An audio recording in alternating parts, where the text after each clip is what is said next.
Buenas tardes. Vamos a dar inicio. Good afternoon.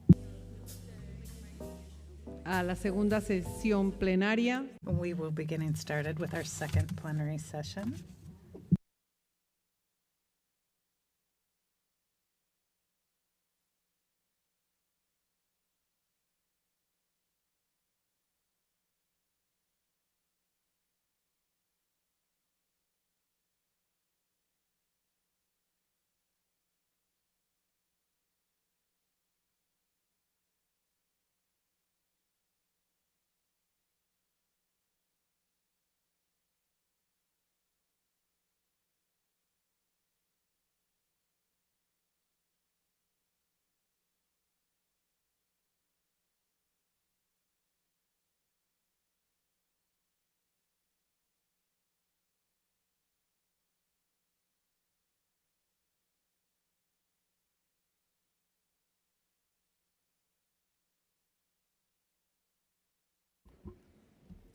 Bienvenidas, señoras delegadas. Delegates, I hope that you had the chance to chat and to eat. We will now move on to the second panel of our session on financial inclusion for women. I invite the moderator, Lise McKenzie, who is a thought leader on economic growth. Oh, we've had a change. It's Beatriz Piñeres, who is going to be our moderator. Beatriz, may I give you the floor? And thank you very much. Good afternoon to everyone. I am honored to be here at this session, the first session of the afternoon. I will be the moderator of the panel on women's financial inclusion. We will begin with a keynote address from Liz McGuinness, And then we will have the presentation of the model law. And this will come from the Executive Secretary of DECIM and Guadalupe Aguirre from CAF. And then we'll continue with comments from the member states. I wanted to remind you that we have a 3-minute limit for every set of comments. And so let's begin with the thematic panel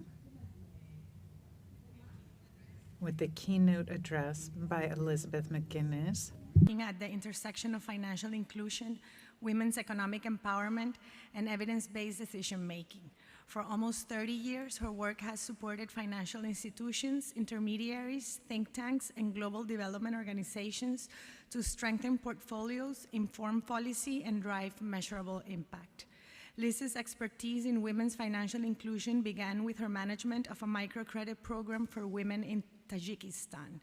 As a consultant, Liz has evaluated financial inclusion programs targeted at women, studied economic resilience, particularly focused on women, and worked with the World Bank to provide guidance on tracking and assessing the impact of SME lending on women with WeFi to provide an evaluation program plan for the WeFinance Code.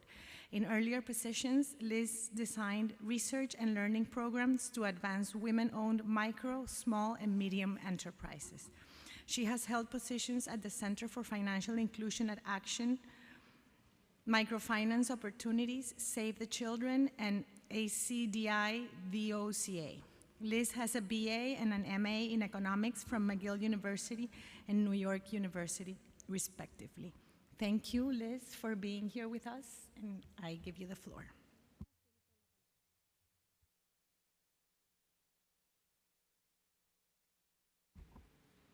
Okay. Good afternoon, delegates. Ladies and gentlemen, I'd like to thank the Development Bank of Latin America and the Caribbean for inviting me here today. Over the next few minutes, I'm going to set the stage for your dialogue. Let me start with the picture on the ground of women's financial inclusion with some figures from the latest Global Findex 2024 report. The Latin America and Caribbean region has made real progress in women's financial inclusion over the past decade. In 2011, only about a third of women in the region had an account. Today, 2 in 3 do. That is genuine progress. But progress is not parity. Women remain less likely than men to have an account, a gap of roughly 8 percentage points. And in several economies, that gap has widened in recent years. In many LAC countries, most women still have no account. Unlike many regions, financial inclusion in LAC is driven by bank accounts, not mobile money. Mobile money has grown rapidly since 2017, but it still reaches only about a third of adults. And here too, the gender gap is widening. The barriers, however, some people have put it, they're not technical. Instead, we find in the report that 68% of women have smartphones and use the internet at high rates. They also are frequent users of social media. So account ownership is only the front door to the effective financial inclusion. While women's account ownership is 66%, only 23% of women saved in a bank, and only 24% borrowed from a bank. The IDB estimates that the financing gap for women-owned small and medium enterprises in LAC is roughly $100 billion.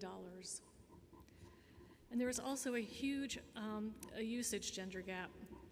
Women are less likely to save formally or earn interest on their savings. They're less likely to pay with a card or a phone, and less likely to hold insurance than men.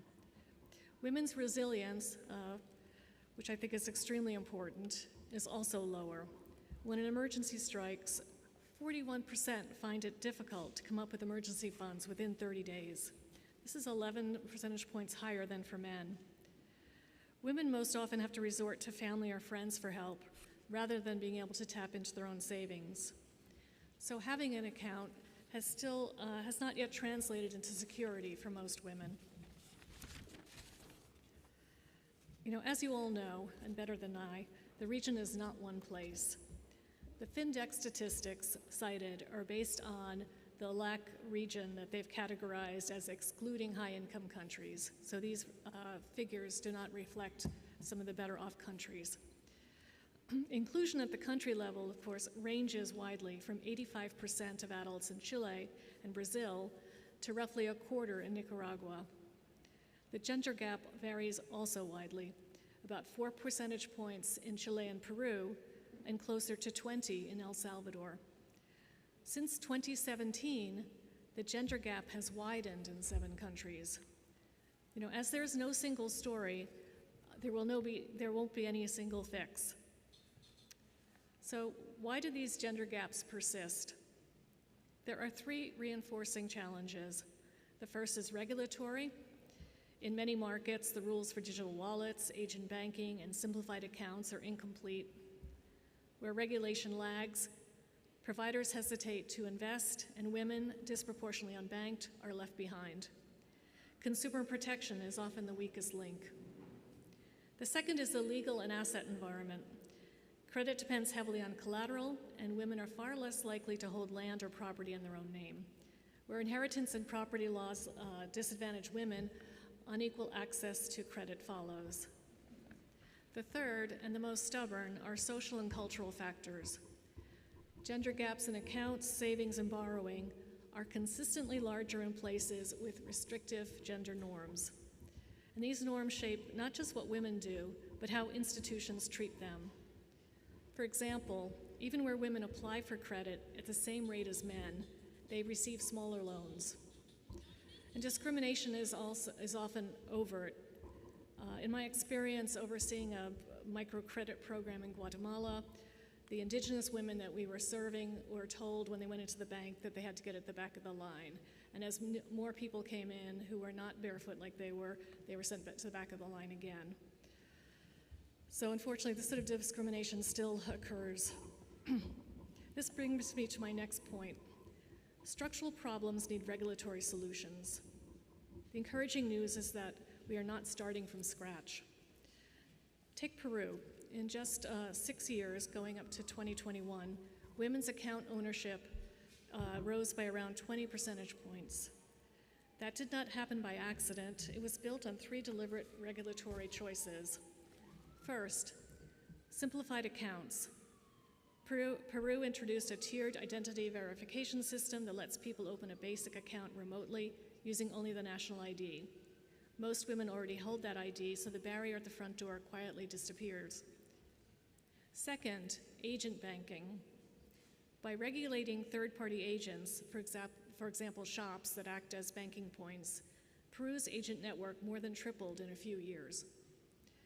Third, digitizing government payments. During the pandemic, Peru routed emergency support through a simple, free savings account tied to the national ID, allowing millions to enter the formal system for the first time. And Peru is not alone. There are many other examples from the region, with perhaps the most impactful from Brazil. Brazil reached over 100 million people during COVID through free digital accounts linked to Pix. And account usage has continued to grow in Brazil, driven by women's uptake. Reform also means tackling the asset barrier. Movable collateral registries are a concrete solution. Peru put one in place through secure transactions reform, and several countries have followed. But here is one caution. Many of these reforms are essentially gender blind. They helped women as a side effect of helping everyone. Gender-neutral reform can carry you a long way, but reform that names women explicitly, such as requiring sex-disaggregated lending data, setting gender targets, and checking identity and agent rules for unattended exclusion, does more than reform that simply hopes women will benefit. There are some examples from Africa of such gender-specific reforms. In 2022, the National Bank of Rwanda launched a gender mainstreaming strategy that requires financial institutions to adopt women-centered design principles, putting gender at the center of financial policy. Nigeria has built a national gender data dashboard that can reveal women's access and usage patterns, This helps policymakers and providers benchmark progress and target gaps. My final point is one that I hope we can carry into the discussion. Opening an account is the beginning, not the end. The goal is not a number on a scorecard. The goal is that a woman can save securely, send and receive payments safely, borrow on fair terms, invest in her business, and manage household expenses and weather a shock. Even in lack, cash still dominates everyday life, and the share of women actively using their accounts lags well behind the share who simply own one. So how do we bridge this divide? Effective inclusion has been defined as access plus appropriately designed products plus the confidence and capability to use them. Getting there will require tackling all three types of barriers that I mentioned. Supporting women to save more, shift into formal channels, and gain real decision-making power at home requires more than good women-centric products. It requires accounts paired with capacity building, stronger consumer and data protection laws, and targeted financial education, among other things. And serving women better requires more women working at every level of financial institutions, including financial regulatory authorities. I leave you with this. We know the gaps in accounts and usage and increasingly in digital tools. We have a regulatory playbook that works, and it works best when it names women explicitly, rather than hoping that they are swept along. And the real prize is not access on paper, but impact, financial inclusion that women can actually use to change their lives, their families' lives, their communities, and the entire region. Thank you. I look forward to the discussion on the model law. Gracias. Thank you very much, Liz, for those reflections and for putting on the table some of the matters that we at the CIM, with the support and cooperation and partnership with CAF, have been working on in recent years. Thank you so much for your comments that helped to kick off our discussion this afternoon. With that, I am very pleased to invite Alejandra Mora, the Executive Secretary of the CIM, and Guadalupe Aguirre, the Director of Development for the CAF, to present the model law on women's financial inclusion.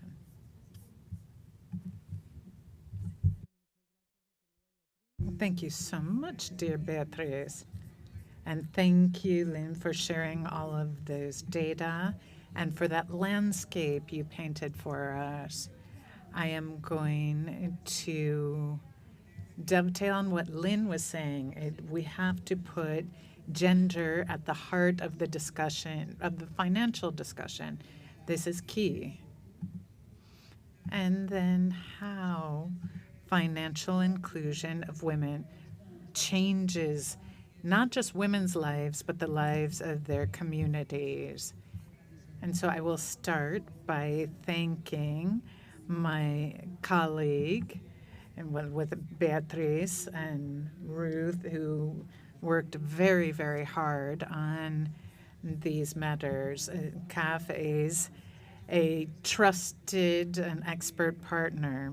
So by way of introduction, I will now give the floor to Gisela. And I wanted to thank all of my colleagues up here on the panel. Can we move to the next slide? Here we go. The objective of this entire process we're undertaking is to contribute to regulatory change. We believe that we have to strengthen instruments at a legal level. And there are very few regulations that have women-specific needs at their core. There are three elements we believe that are key here in terms of laws: access and use.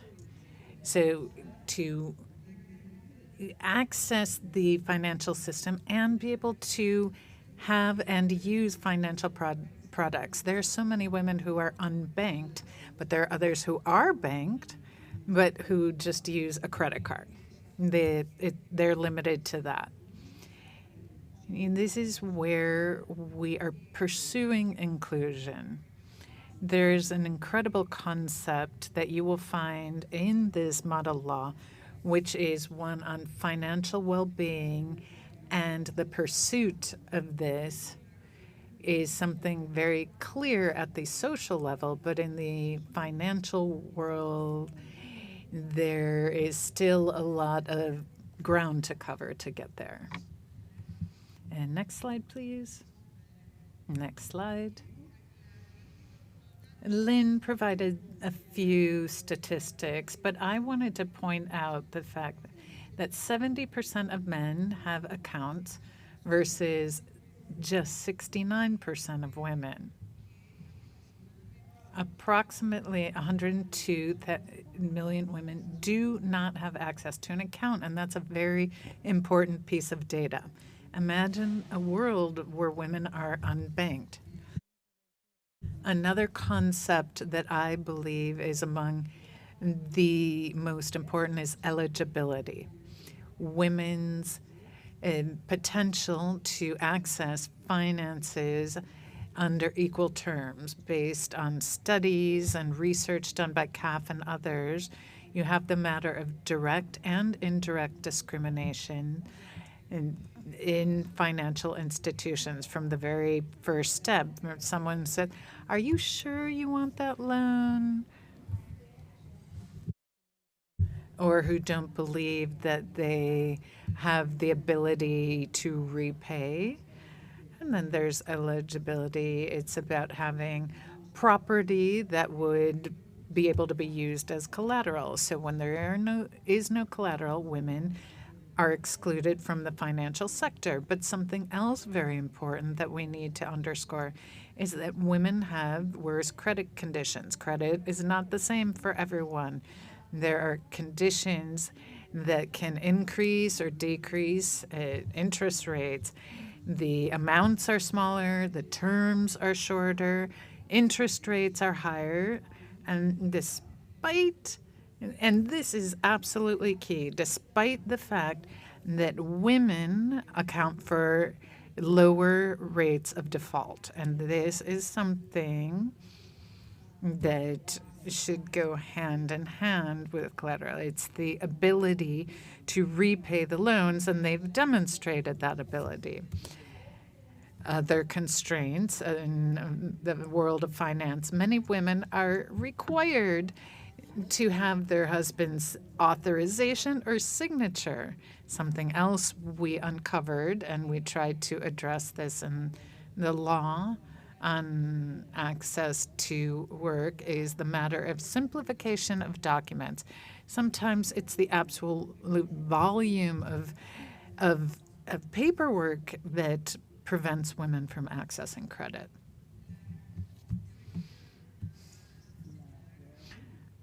I wanted to note,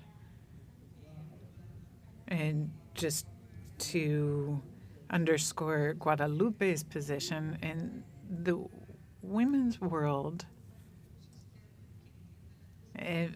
finding a system that understands women's needs, that facilitates processes and bureaucracy for them, truly leads to change. And there's a chapter on entrepreneurship, because it's not just about the use and access to services for women individually, but the sustainability of business, which is essentially underpinned by small and medium-sized businesses run by women.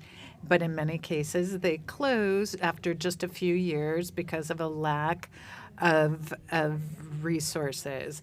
And it was based on all of these data that we drew up this model law. And I would like Guadalupe to speak to this.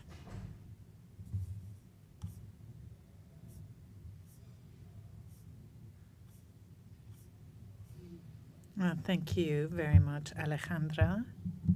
Liz, thank you for accepting the invitation and for providing us with the landscape of women's financial inclusion. These have been a few long years where we have been working in tandem on this.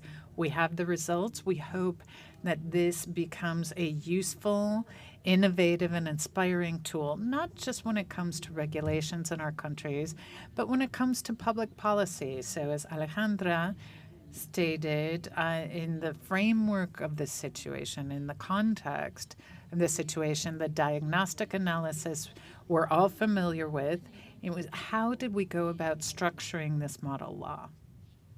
And here we have it. First, what this model law does is it provides countries a definition of women's financial inclusion. And just a small digression for this model law, and in the case of all model laws, as I understand it, is we have taken examples, standards internationally from social inclusion, equality, but also international standards when it comes to finance.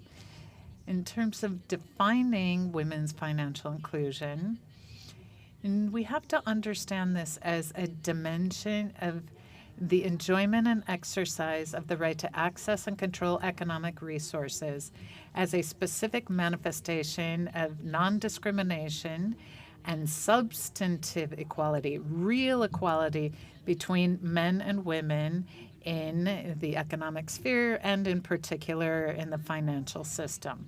From a regulatory perspective, it can be defined as women's right to access, use financial services, products, and assets on equal terms with men and without discrimination. This is not just goods, financial goods and services, but also access to effective financial education based on their needs, which will allow them to make better decisions and have better financial behavior.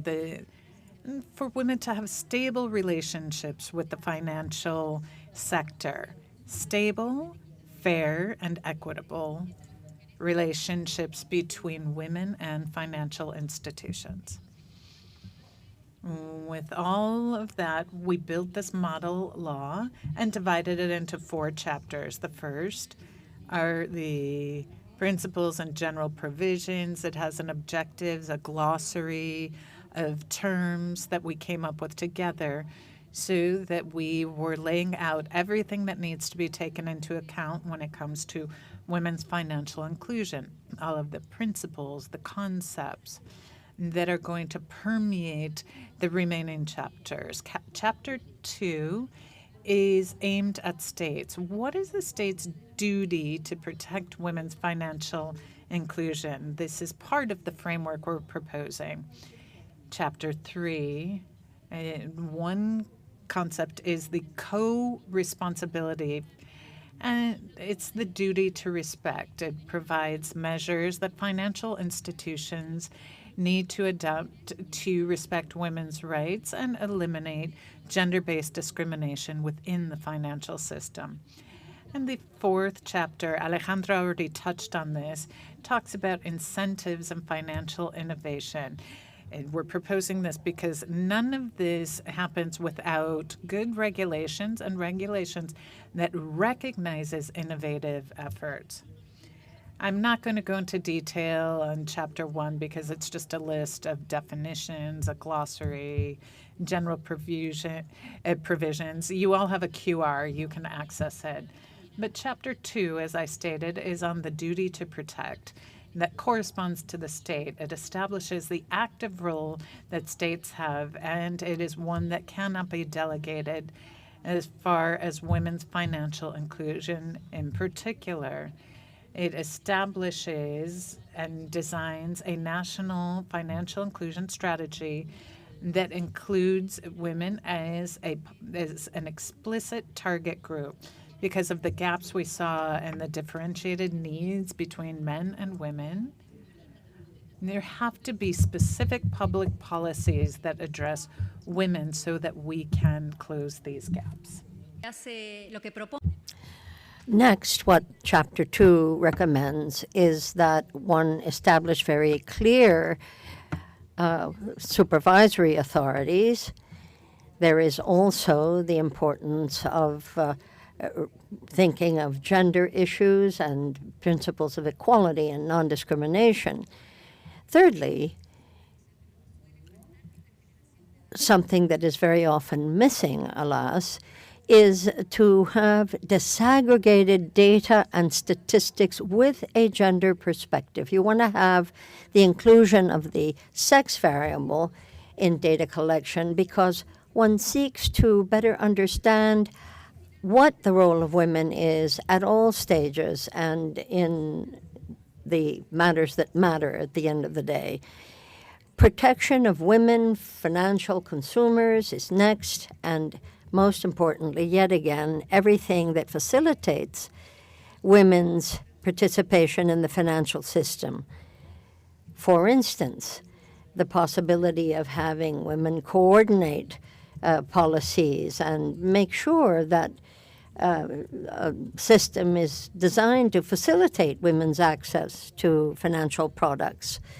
That is a key element, as Ali had mentioned earlier, that is what helps bring closure to a great many cases before 5 years are up.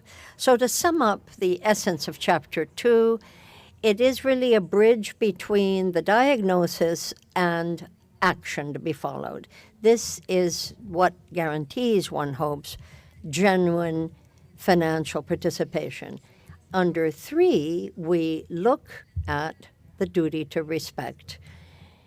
And there's a reference to culture and organizational policies that must incorporate a gender perspective into financial management to contribute to reducing the gender gaps in the access and in the quality use of financial services and products and ensure that the decision-making organs are present. As Liz said earlier, it's almost impossible to reach genuine policies if the basics for them are not being recognized and practiced. But access and the use of financial products with a gender perspective goes hand in hand. We want to design and offer financial products and services that ensure that women have access on terms of equality and non-discrimination. We want alternative measures that won't simply repeat any gender-biased system. Some elements are implicit, others are explicit, but what we are recommending here is that certain things need to be spelled out. If it turns out that women generally pay up more faithfully than men, then that needs to be reflected. Third, as I said earlier, there are regulations that must be established for the production of statistics and gender-based reporting by the financial institutions themselves. And last but not least, these need to offer a gender-sensitive education. We're talking about making things clear for the most number of people possible. There are women who have had a pretty good financial education and others not so much. So we want to be sensitive to the public that requires this assistance. And we are asking here that we want to close gaps by having those institutions be sensitive. And I hope I'm not taxing your patience too much by ending with Chapter 4. These incentives and the financial innovation that is necessary is what is at stake here. So you could ask yourself, well, what is it that we're looking for from Chapter 4? Well, we want, for instance, to be sure that banks make available their financial reserves when institutions incorporate a gender focus in the assessment of credit portfolios. It is equally important for those financial institutions to focus on women in a manner that will benefit women and to allow for certain pluses, certain encouragements for those who have done particularly well. This chapter is yet another instance where technological solutions are being looked at for the needs of women where necessary, financial and technological innovation. Last but not least, we're talking here of a public-private partnership and investment with a gender perspective, particularly talking about investment funds with a gender focus. And, bluntly, the understanding that financial innovation and incentives have to be aligned with incentives. Yet again, we understand that it isn't just that we want to welcome and make it easier for women to be involved. We want to be sure that that is a sine qua non for the whole region to develop.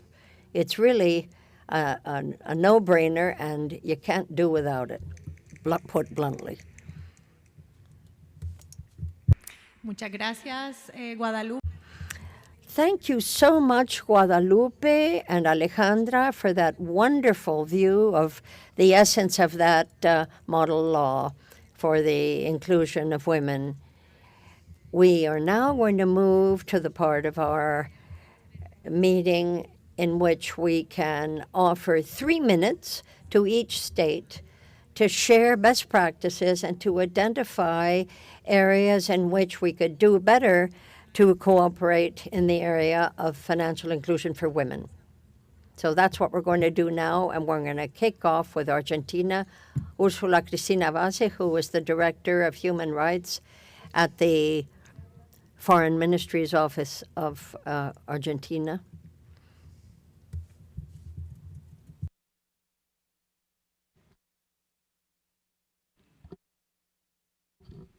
Ahí está. Perdónenme que That actually was my previous title. At this point, I'm an advisor on juridical issues as regards human rights in the Ministry of Justice. That is my current position. That said, Excellencies, dear friends, colleagues, we have tackled the inclusion of women in this area with great enthusiasm. We are looking to access to credit and broader inclusion of various labor essence and entrepreneurship by women writ large. Mostly, we have been focused on the fact that financial training, financial instinct or learning is a very broad sector, and the idea is to allow women to participate as much as possible on an equal footing. But there are not only privileges, there are indeed rights that go with them. So what we're looking for here is a view of resilience and empathy as regards women's need to be included as a financial partner. We're paying more attention, for instance, at women who happen to be mothers or who are older than other women into third age and who perhaps even are at a level at which there's fragility and that need care. Those are elements that push us to understand that financial inclusion in and of itself and on and by itself is not enough. We very often need the support of family or close friends to assist women as they grow older in all cycles of life.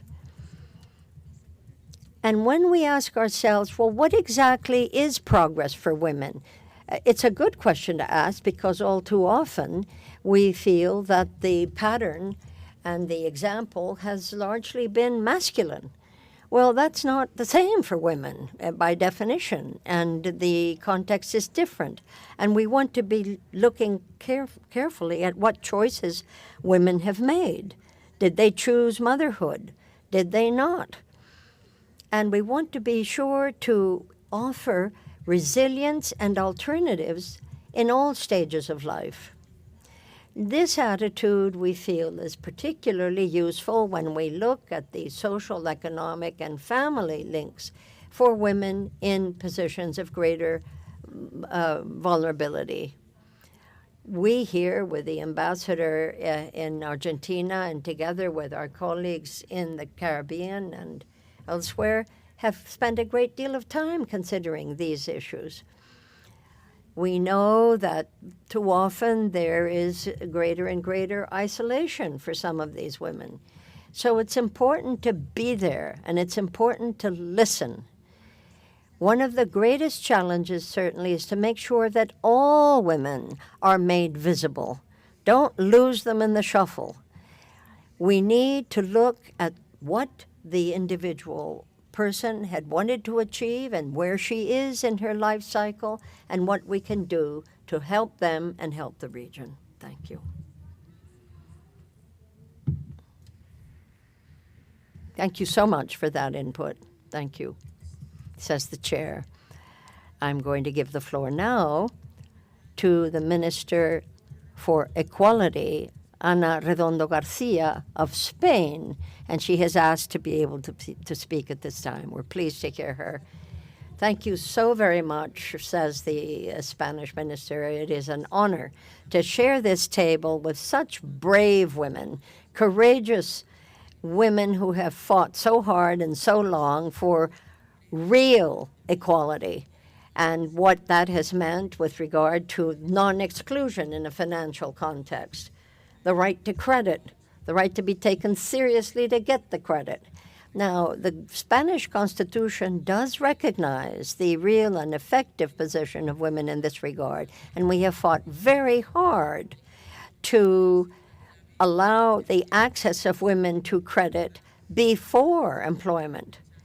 Now, once one continues to narrow the gaps in employment with care, we end up finding a better balance where financing is concerned. So that is why I wanted to take these 3 minutes simply to say that while we have quite happily jumped into the labor market to see how that matters here, so sorry, that has not been true about men generally. We might have been able to expect as much from males, but guess what? It isn't there, or hasn't been easily anyway. You have a psychosocial burden, of course, in many respects. But this is but one element of the many that leads to bias, and one way or another, frankly, to the gender gaps and inequalities that still exist, certainly in Spain. In Spain, we're talking about 15 to 17%, but the cost of caring for women is enormous. And when you consider, for instance, that women take probably twice as much time in the day to be cared for in one way or another than their male counterparts, that gives you the sense of what the facts are. We obviously hope that men and women are going to be treated equally in institutions. But many of us who have looked closely at this from the female standpoint have focused on 2 points. First of all, we want to break through the glass ceiling. Enough with the glass ceilings already. And very often, as you know, these glass ceilings are imposed, where somebody decides how far we can go, how far it is seemly for women to go. But there is a law on parity that we need to bear in mind, at least in Spain, where in certain contexts, for instance, in boards or in other corporate decisions, you can't have more than a 40-60 divide. Women, by law, are guaranteed a role that is decision-making in banking, in construction, or another important sector of the economy. And I can tell you that in most of the important companies and under IBEX, this is the way it is these days. So we're still working on it. It's an ongoing work. But let me say this about the famous glass ceiling. Women today in Spain are being analyzed with the STEM, from the STEM system.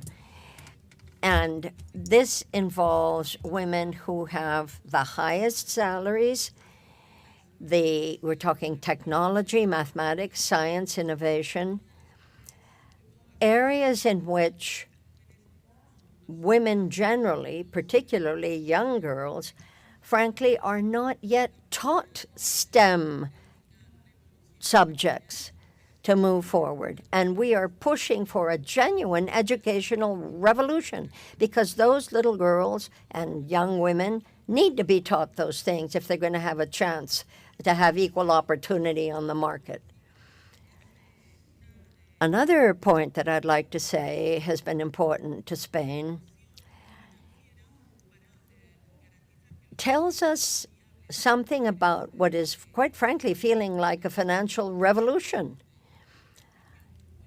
We want to be sure that women entrepreneurs, when they need financing, will find it.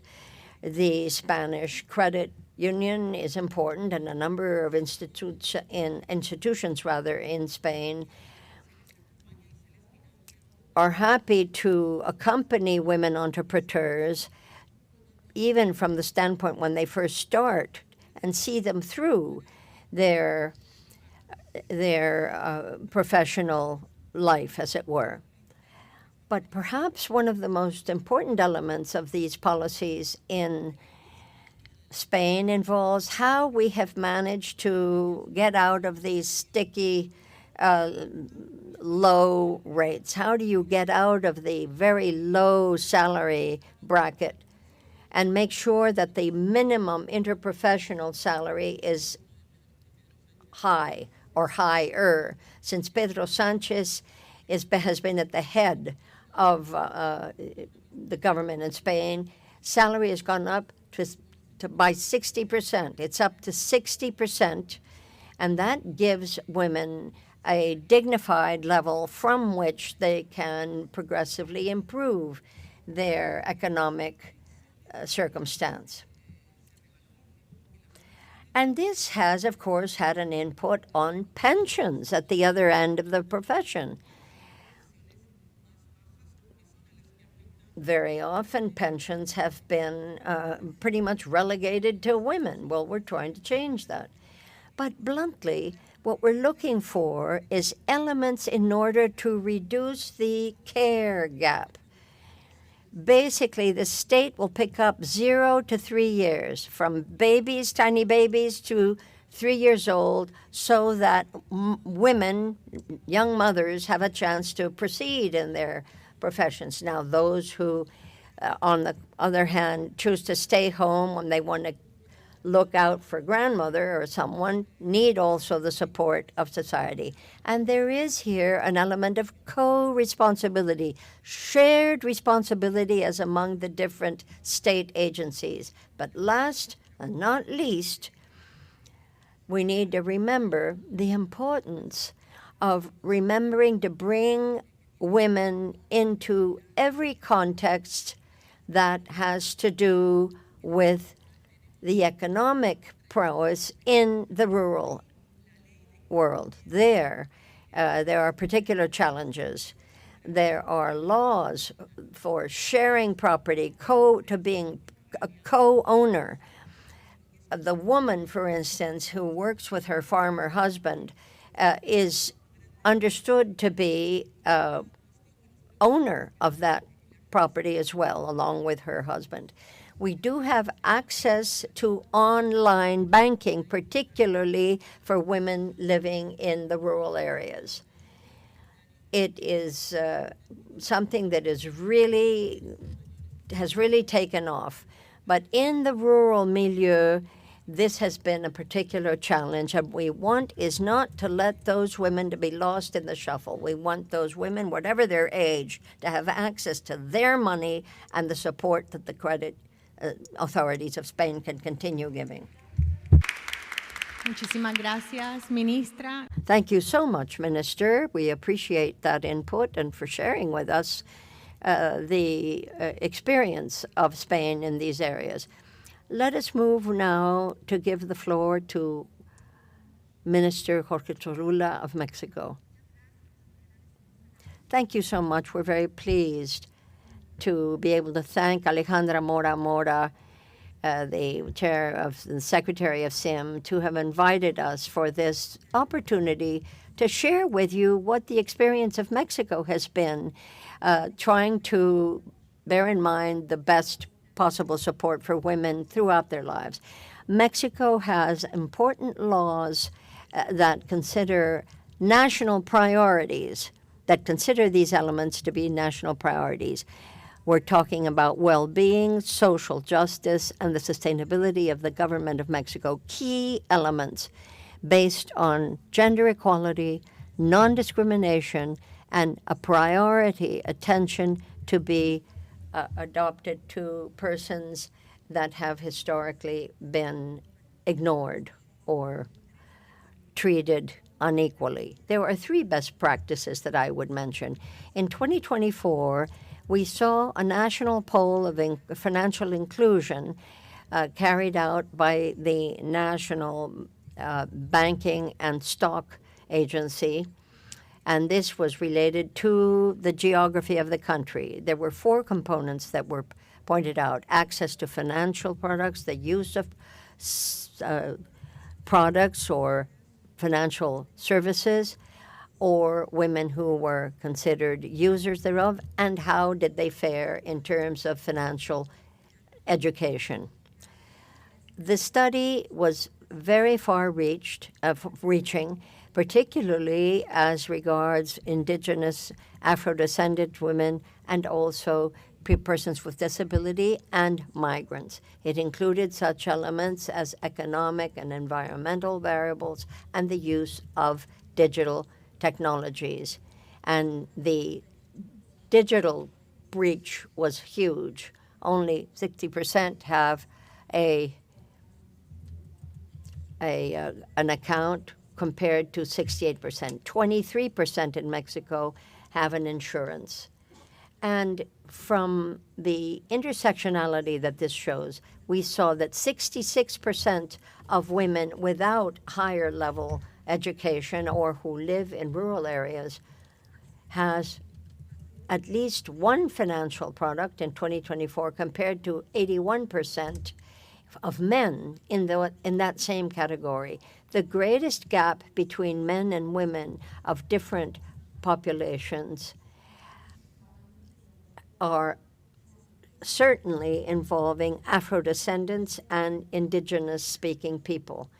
68% of the indigenous-speaking have some financial product compared to 50+%.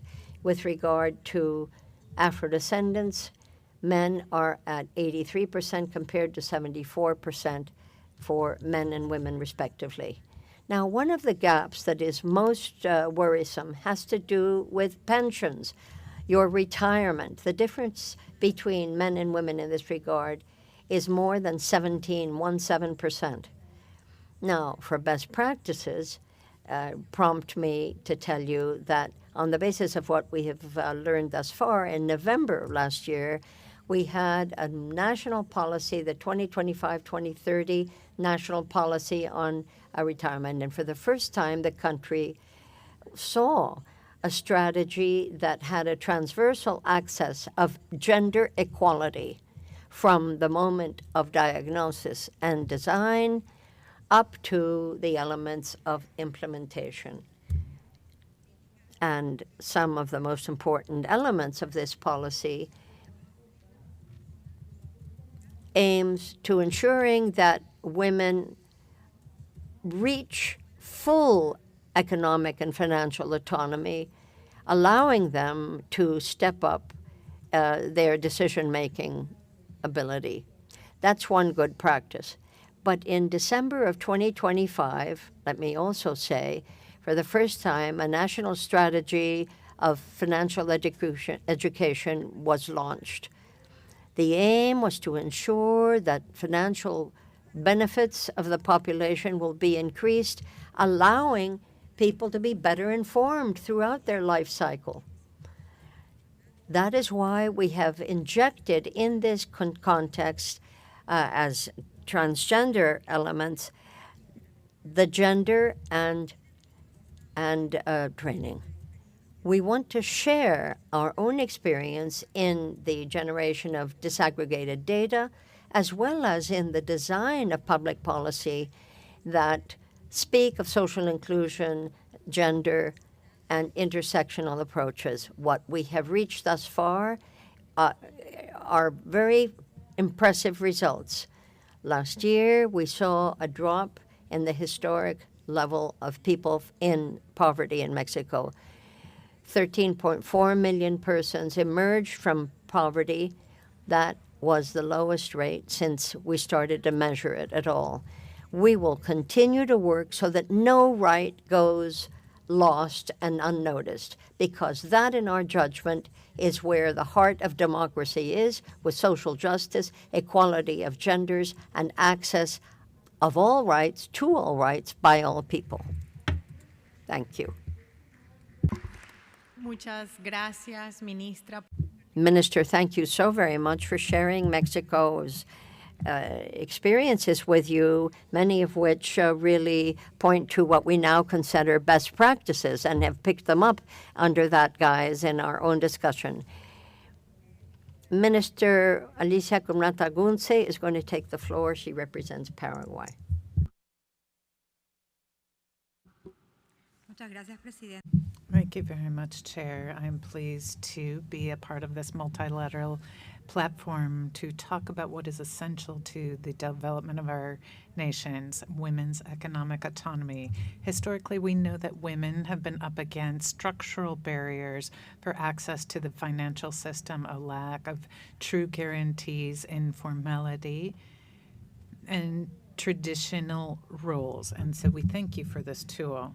Investing in a woman is the most efficient economic strategy. World Bank data state that while a man will reinvest 40% of his income, women reinvest 90%, up to 90% of their income in their families. So this is not financing an isolated business. It's the human development of coming generations. And this is where we have to avoid all biases. In all of Latin America, women have proven to be the best repayers of credits. And they show that women's credit portfolios are between 92 and 95% repayment.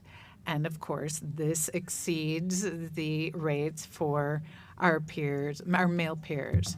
We have to have financial ecosystems that are designed to meet women's reality. And we're doing this through 4 different pillars that I would like to share with you that go from capital markets to family agriculture. First, we have to eliminate the collateral limits by having a regional mechanism. We have had a revolution in our public policy. We've been able to cover risks and have collateral for more than $50 million for micro, small, and medium-sized enterprises, all headed by women, are accessing credits under fair conditions, and they have proven that they will pay back.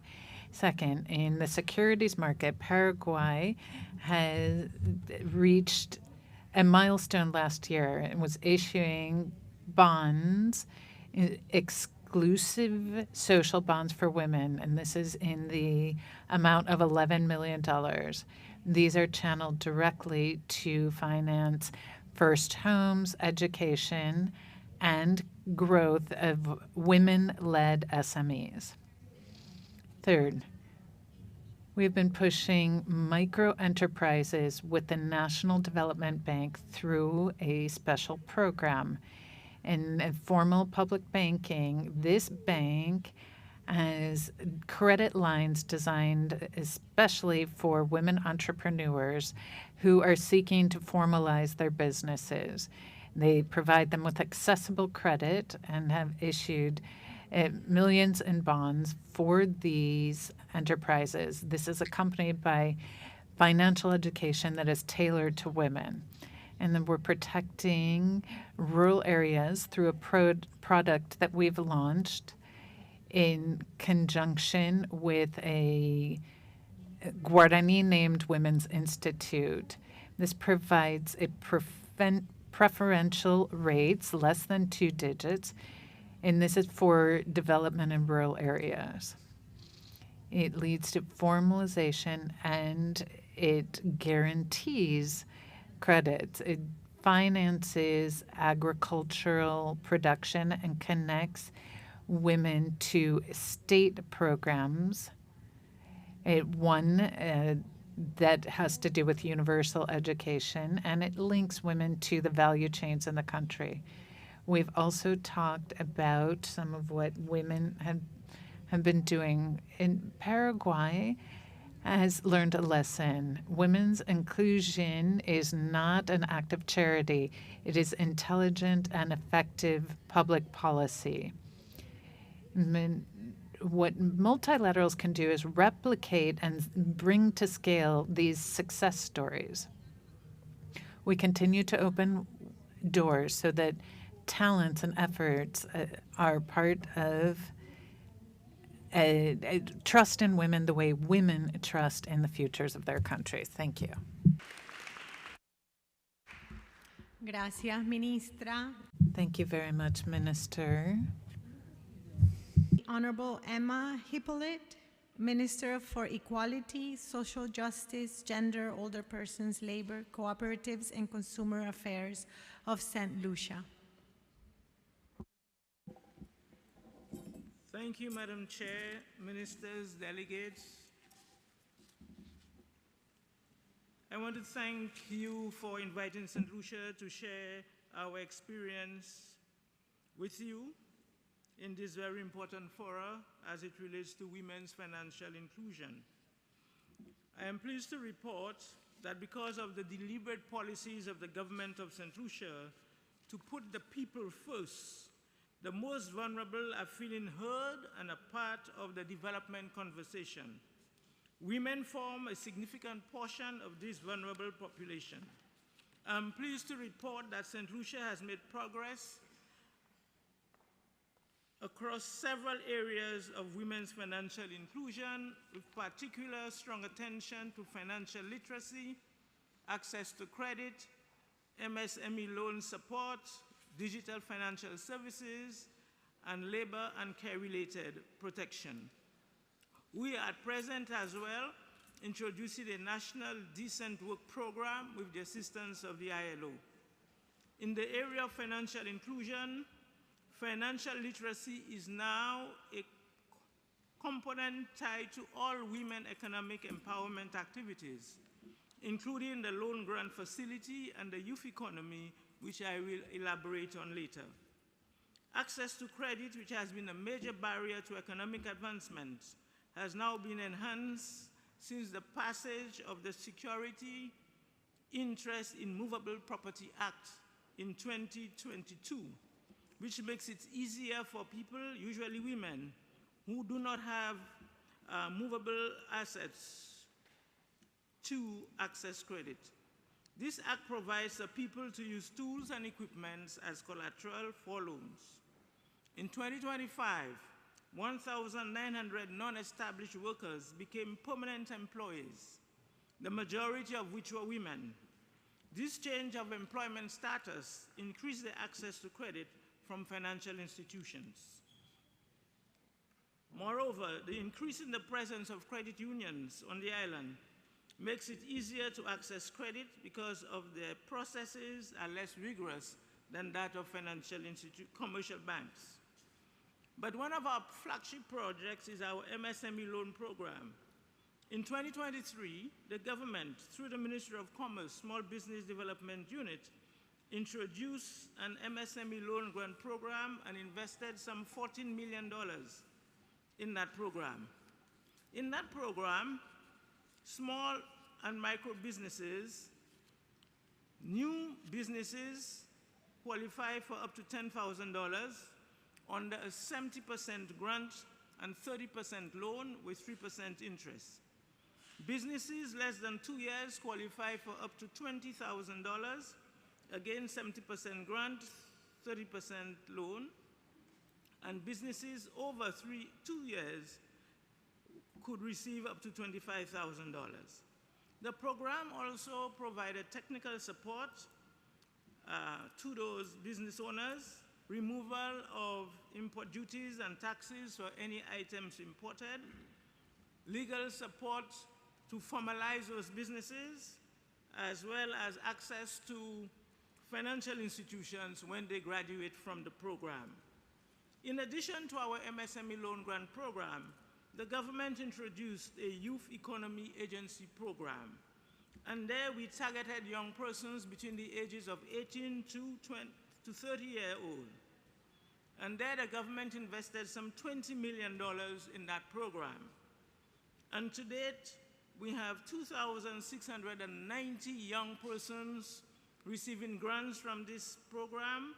And although it was not focused at only female, the end result at the present, we have about 1,394 of those grantees being women, young women.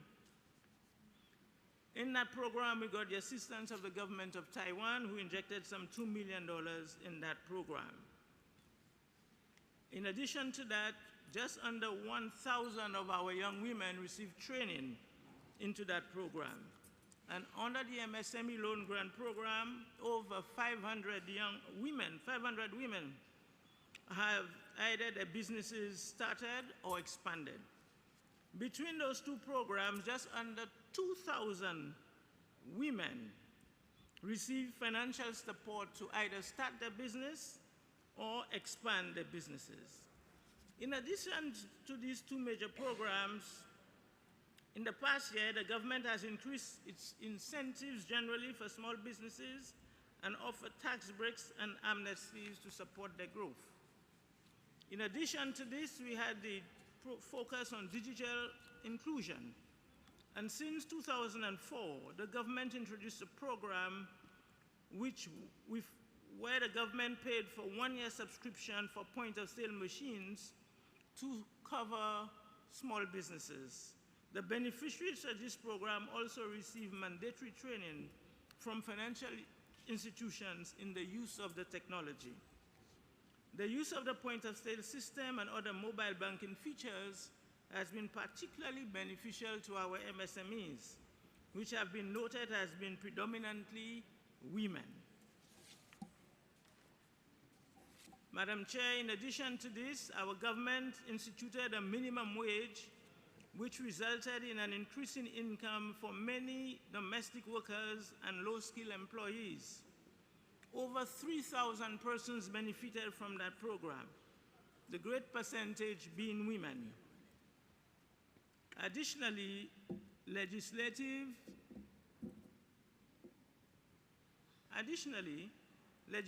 and policy review is ongoing, which, among other things, introduces new provisions relating to the right to care.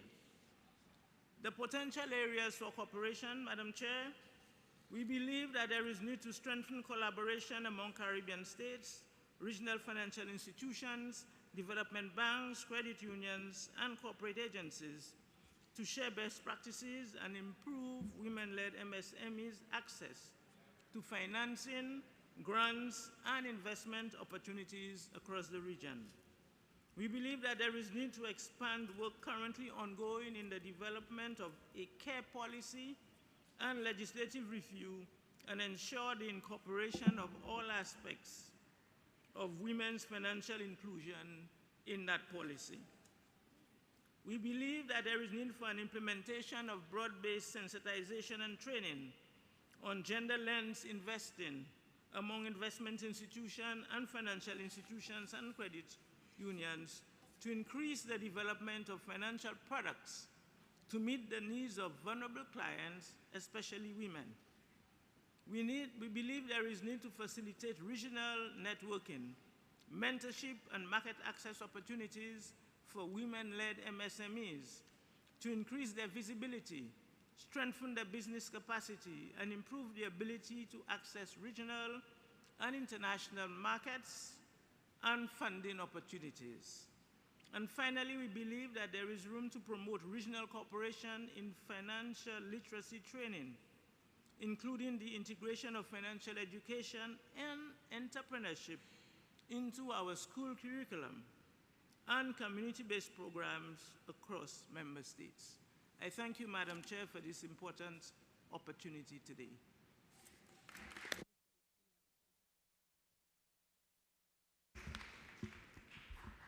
Thank you very much. Muchas gracias, Honorable Ministra. We have gotten to the end of our list. We have a few more minutes available if any additional state would like to briefly weigh in for 3 minutes at this time. Suriname. I believe Suriname has asked for the floor. Thank you, Madam Chair. The Government of Suriname's National Digital Strategy 2023-2030 provides a strong foundation for expanding digital access and skills. The strategy was developed with support from UNDP and is intended to guide national digital transformation. This strategy is based on the Digital Readiness Assessment of Suriname, executed by the UNDP and the eGov Office of Suriname. While not exclusively focused on women, it acknowledges the disparities in digital literacy and access, particularly among women and those in rural communities, and creates pathways to address them. Madam Chair, in addition, targeted initiatives are making a tangible impact. The Gender Equality and Women's Empowerment in STEM program has provided ICT training to children and young women across districts, including Paramaribo, Wanica, and Nikeri, as well as in indigenous and vulnerable communities. These efforts are helping to build confidence, skills, and interest in digital technologies among children, girls, and women. Similarly, the Secondary Technical Education Support (STES) project is strengthening the quality and accessibility of technical education by investing in modern ICT facilities. By equipping schools and integrating digital tools into learning, we are preparing a new generation, both girls and boys, for a digital future. In March 2026, the Ministry of Transport, Communication and Tourism officially launched the construction of an ICT center in Brownsburg, located in the district of Brokopondo. The construction of the center marks an important step in expanding digital access and decentralizing ICT facilities for the local community. However, more must be done. To truly strengthen women's digital inclusion, we must continue to invest in affordable connectivity, expand targeted digital skills training, and ensure safe and secure online environments.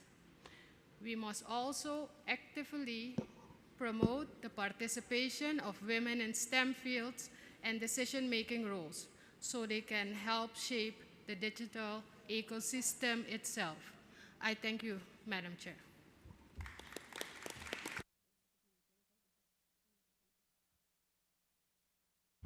Thank you very much. Entiendo que la delegación. I understand that the delegation of Peru has also one. Oh, I apologize, Argentina. Just very briefly, having heard all of the interventions. They've all been very enriching. It made me think before issuing the model, maybe we should have some discussions wherein we can share some experiences that might even enrich it even more. And so that the states can be part of the process. I think that that would be great, especially because of how enriching each of the interventions we've heard today have been. Of course, thank you so very much. I now give the floor to the delegation of Peru. Hello. Thank you very much for this opportunity, to the authorities, representatives, and ministers, delegates. It is an honor to present some of the best practices that we've been implementing in Peru. It's very important to know that financial inclusion is an essential tool for strengthening economic autonomy of women, and also broadening opportunities for development, entrepreneurship, and productivity. Nevertheless, the gap that persists in Peru, we still have a significant gap because more than 50% of women over the age of 16 have access to a formal banking system. However, 10% are able to access formal credit, and that's a very small number. So there are inequalities we have to work on, and they are even worse in rural areas. They particularly affect women entrepreneurs who are caregivers and heads of household. The possibility of investing in their businesses to strengthen their individual economies.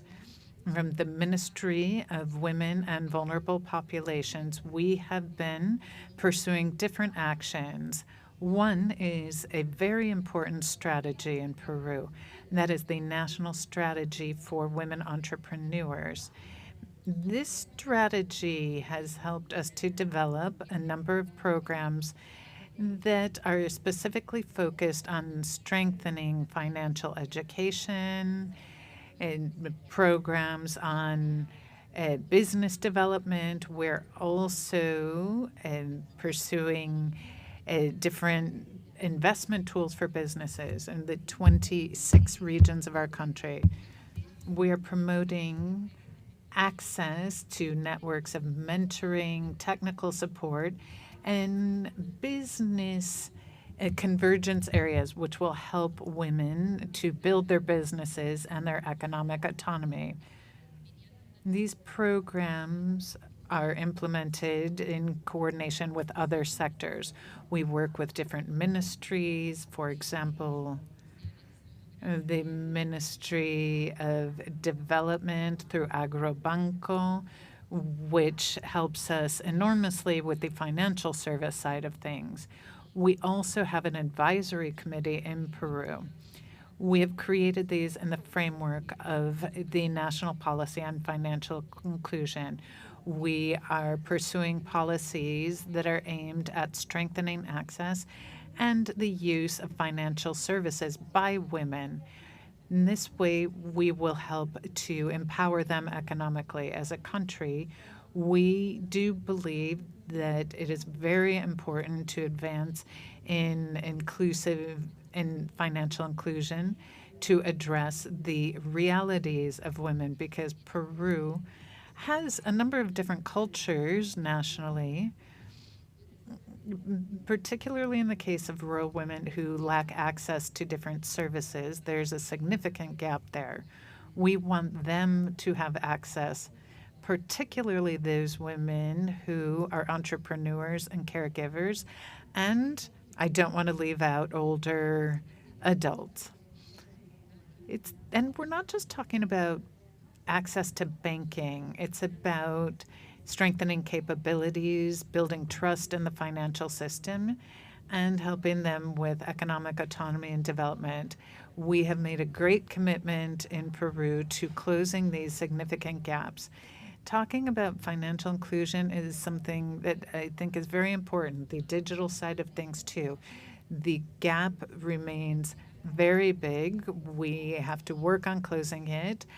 And through these experiences we're sharing today, hopefully we will be able to push public policies that will help to empower women, because women who are financially autonomous are women who can take firm specific decisions, and they will ensure the solvency of the family back it, and we will help move toward a country that is free from violence against women. Thank you very much, Madam Minister, for those words. I wanted to invite delegations that would like to share their experiences with the Secretariat. You can share those via email. Right now, Madam President, I wanted to bring this panel to a close with 3 very specific reflections, having heard about the work from SIMCAF and some of the experiences that we heard shared today. One, the importance of financial inclusion and women's financial well-being as something essential to advancing in women's economic rights. Secondly, the importance of strengthening the role of both the state and financial institutions in eliminating barriers and biases to broaden the access, use, and quality of financial services for women. And thirdly, the importance of pursuing financial mechanisms that are innovative and support women to promote their economic autonomy, entrepreneurship, and their participation in the social and economic development of their countries.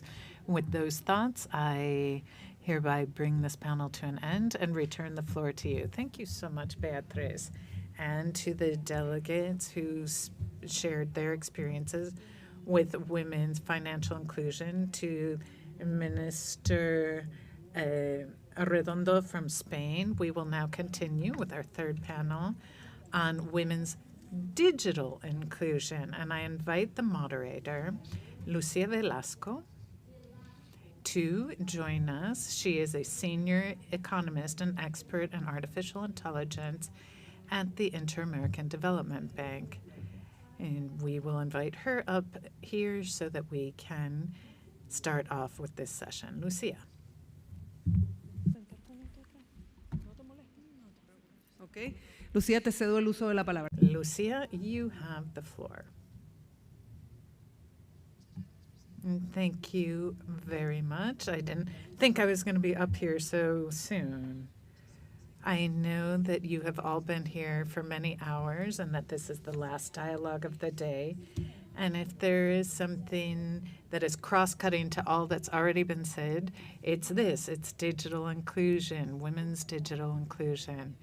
If we talk about digitalization here, it is something absolutely key.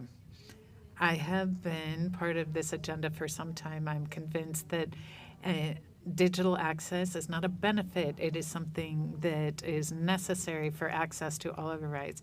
So let me share briefly a few figures, and so that we're all on the same page. First, from CSDM, just a few weeks ago, they said that women in low and medium income countries, which is the majority of our region, have 20% less likelihood of using a mobile phone than men do.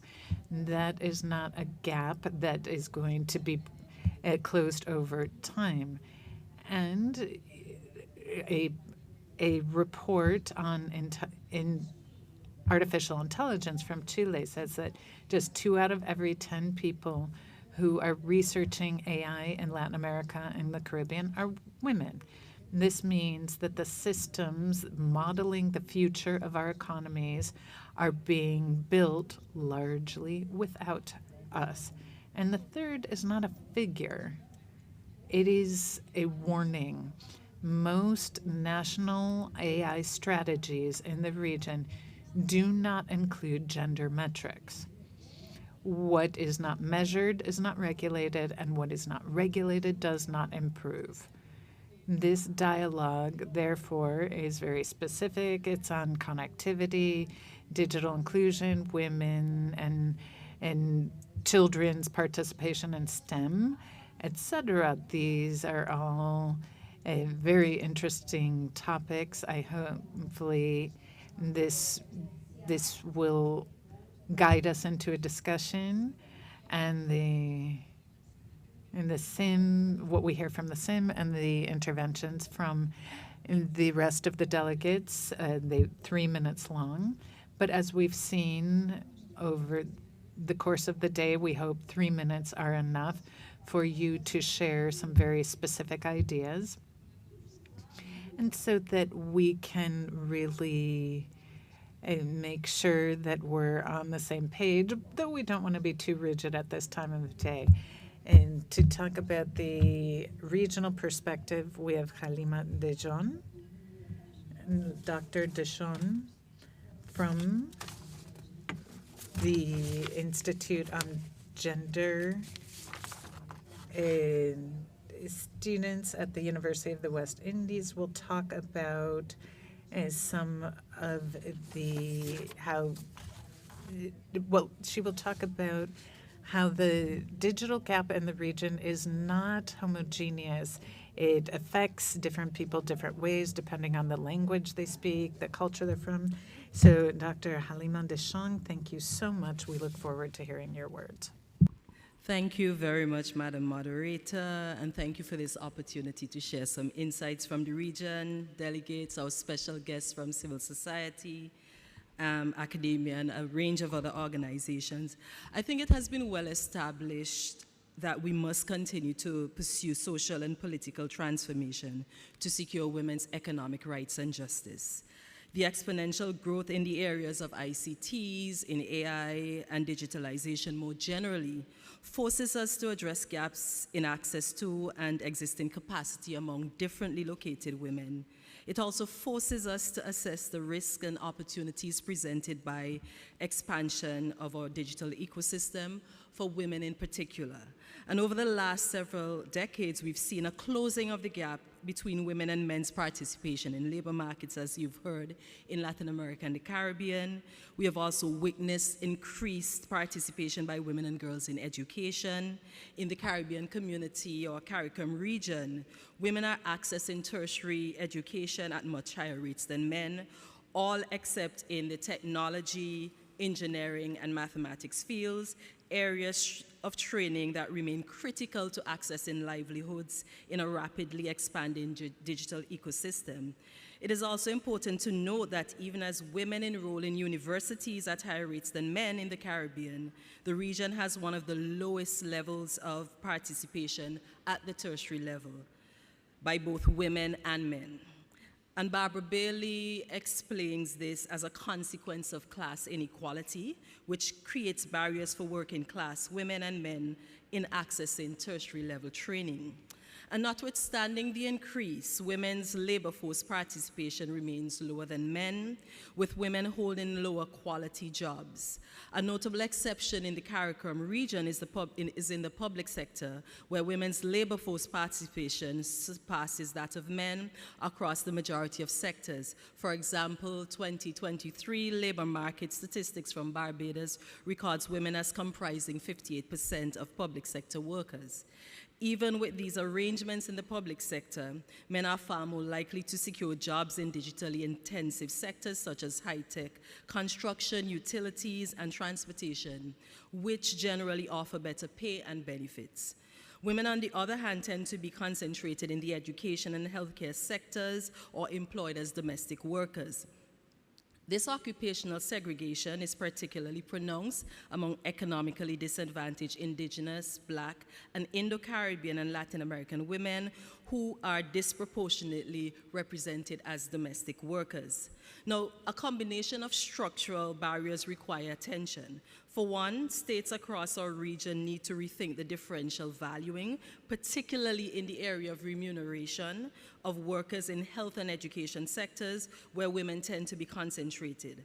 This is critical to addressing enduring occupational segregation in the public sector. And further to this, there is urgent need to not only accelerate how digital technologies can be mobilized for economic advancement, but also to ensure gender equitable digital transformation. And to achieve this, we need to pay attention to existing forms of stratification that see women lacking access to training training and capacity development to allow them to take advantage of these changing labor relations. And this is notwithstanding all of the wonderful initiatives we see emerging from various countries in our region. It is crucial to pay attention to how this rapid rate of transformation in the digital space can actually amplify existing inequalities with which we've become too familiar. And we need to ensure that we reject, for example, arrangements which see the most disadvantaged among us exploited as part of an unregulated labor force and used to procure the rare minerals, for example, used to power AI chips and other related technologies. We have an ethical responsibility to our people and to our planet to mitigate the effects of maintaining big data and advances in AI and ICTs. With increased access, we heard a reference to technology-facilitated gender-based violence as something that we do have to keep our eyes on, even as we are calling for greater participation and access by women as our right. And existing forms of social stratification, how our political economies are organized, for example, how relations of power are arranged become critical as well. Another important concern has to do with the state of our digital infrastructure, as we've heard, and the levels of ICT and digital readiness among our differently located persons. And we heard about the need to pay attention to what is happening for rural women. Some of these concerns also include the gaps that we know that exist in our Latin American and Caribbean region compared to other regions of the world in terms of the digital infrastructure. So for example, the Latin American and Caribbean region has 46% fixed broadband access compared to 57% in Eastern Europe, 87% in Western Europe, and 59% in Asia, the Asia-Pacific region. And in terms of financial infrastructure, we heard about the need for a greater uptake of the use of mobile money for women, small business owners, and so on. In terms of policy and planning in the Caribbean, we know 11 countries in the Caribbean were featured as part of a study that was published in 2023 on digital inclusion in the Caribbean. And it was noted that countries are at different stages of our digital transformation process, with digital inclusion often overlooked in the policy framework. So only a few countries have active ICT plans, most focus on e-governance, not necessarily on holistic inclusion. And we see these gaps being mitigated by policy frameworks, by CARICOM and other organizations, which I'll say something about as I seek to wrap up in the interest of time. But there's some, currently at the University of the West Indies, we are conducting a gender and digital transformation study as part of the university's own digital transformation process. And what we found there is that we need to pay some serious attention to the situation in terms of the digital gaps between women and men, but also what happens in terms of access for persons with disabilities, the fact that older persons are often sometimes left behind in our policy making and planning around digital inclusion and digital transformation, the issue of affordability to not just the infrastructure, but mobile technologies and the access to internet, and the geographic disparities which were mentioned earlier is another area around which we need to keep our eyes, on which we need to keep our eyes. And so what our findings so far suggest that the gender gap requires not only material access to technology, but also capacity development, safety, in terms of preventing technology-facilitated sexual and gender-based violence and enabling sociocultural environments. And so some positive sort of insights from the CARICOM region. The CARICOM community has embedded a digital transformation strategic plan 2022 to 2030, supported by initiatives such as the Single ICT Space Roadmap, the Regional Digital Agenda 2025, and emphasis in these are on connectivity, innovation, and inclusive digital access. So the policy framework is moving in the right direction. There are initiatives around Girl in ICT. There's a Girls in ICT Partnership Action Plan in the sub-region, the Organization of Eastern Caribbean States. We see we have adopted the Caribbean Digital Transformation Project as part of the national and regional sub-regional initiatives. But it's really important that as we look at these initiatives emerging from Caribbean Examination Council in Education, from the University of the West Indies, that we also look at what this means in terms of transformation in our labor market. So a 2021 OECD report, for example, noted that in the labor market, digital development created new job opportunities in fields like e-commerce, digital marketing, and software development.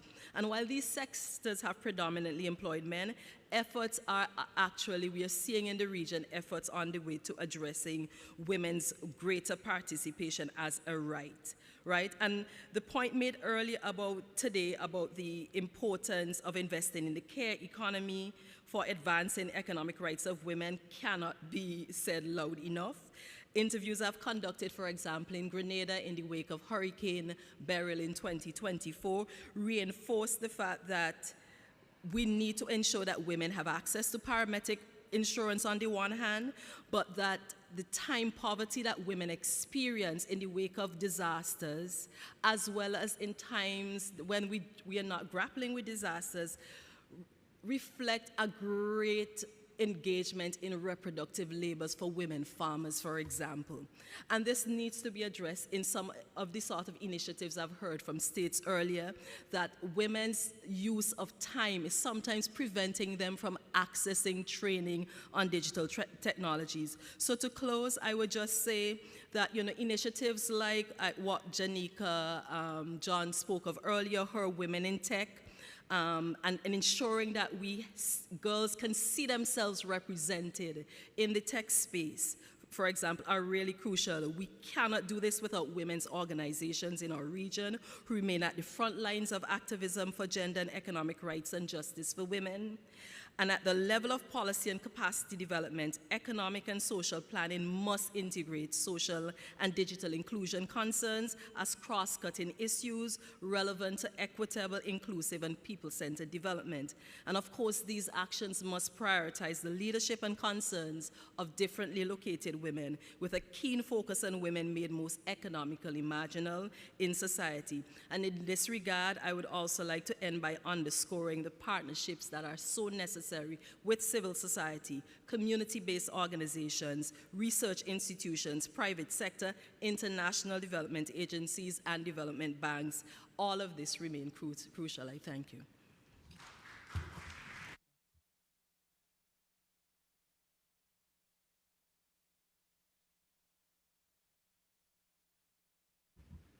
Thank you, Dr. Deschong. Verdaderamente inspirador. Well, this has been a great inspiration without any question. Thank you so very much. And let us now look at the agenda that SIM has been working on in such challenging times as these are for the women's agenda. Please tell us more about it. Thank you, Patricia. Well, good afternoon again, and thanks to everyone who is here. Let me share a little bit SIM's work. As Alejandra was explaining, that SIM stands for the Inter-American Authority for Women, and we're working in 4 main areas. One has to do with care in terms of the structural participation of women in the economy. We presented that model law 4 years ago already, and we have focused on the inclusion of women in the workplace, and as this we have done explaining it today. But a last area on which we have been working from the standpoint of economic rights for women is the digital world. So if you'd be so kind as to upload the presentation, and within this context of the digital inclusion area, let me say that just last year we worked on this and wanted to update available information and the role of women in the digital world, trying to pinpoint the greatest challenges that women have in that regard.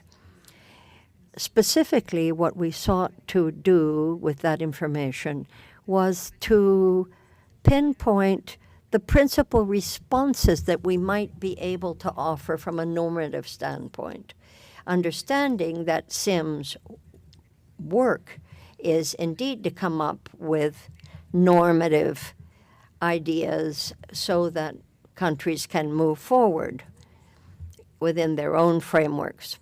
So here you have it. Let me share. Digital technologies are reshaping our economies, and it's a fast process. But when we look at how things have changed, we have to recognize that the great challenge is that the gap between women and men not only is not being narrowed, on the contrary, it's growing. And this includes the impact on young women, the famous STEM group, and will have certainly an important impact on the sustainable development of the region. So we need to take a hard look at this from the standpoint of competitiveness, growth, and competitiveness in Latin America and the Caribbean. We must not look at this simply as a social agenda, but truly a challenge for our economies and, dare I say, also our democracies. A few data that we've put together will give us a general sense of what I'm talking about and how great the gaps are. For instance, although women represent 40% of women graduated in the STEM areas in the region, according to the various disciplines, we continue to see how low women's representativeness continue to be in some areas, like in intellectual technology and engineering and various other groups that offer the greatest chance for economic advancement. There are also gender profiles and stereotypes that are drilled into little girls from an early age. Only between 5 and 19% of young girls believe that they can have a work in the STEM areas. And this really starts very early on. In the areas of connectivity, many women, particularly in the rural areas, particularly low-income women and different areas that are very often excluded, show how digital technologies present an issue that is ever more evident. And certainly there we have to mention violence and disabilities and unfairness towards girls, young girls, and little girls.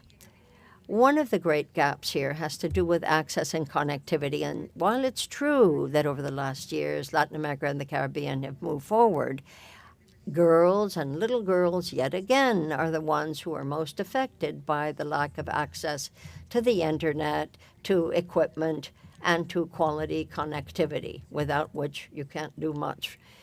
We look, for instance, at lower income and greater dependence and lesser capacity to be able to get connectivity and get the equipment you need to move forward.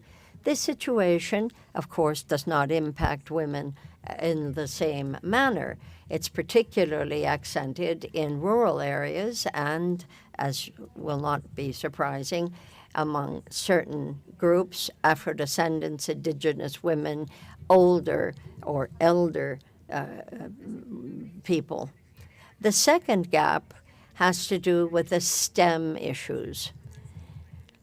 Despite the great advances that there have been in education, there are still biases and stereotypes that weigh on boys and girls from the earliest stage. Boys do better, that's almost a given, and girls learn that they probably won't, especially when their own academic prowess is the same as boys, yet they're not expected to do as well as boys. And this is the sort of thing that is not a positive thing, particularly as it regards science and technology.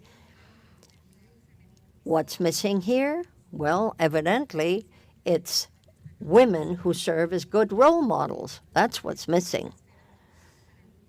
And clearly, girls and adolescents are not going to see themselves as doing better if they don't see a mirror image of themselves doing so well. End of the story is that, alas, women tend to be underrepresented in data processing and technical issues. And that means that they won't really play the role that they could in strategy, in development, nor in their own independence and labor position. Above and beyond the question of access to technology, women are up against very significant barriers that keep them out of the digital economy and anything to do with technological innovation. Here is what we've observed. Much less participation of women in areas like the development of software engineering, data analysis, and a number of other occupations that are hinged on the data economy.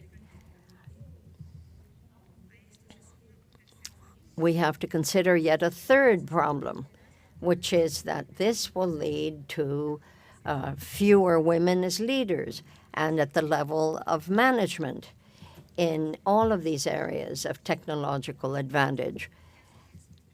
That, in turn, only underscores the kind of biases that people have grown up believing are facts. The constant burden of household and child care that pretty nearly exclusively falls on women doesn't help matters either.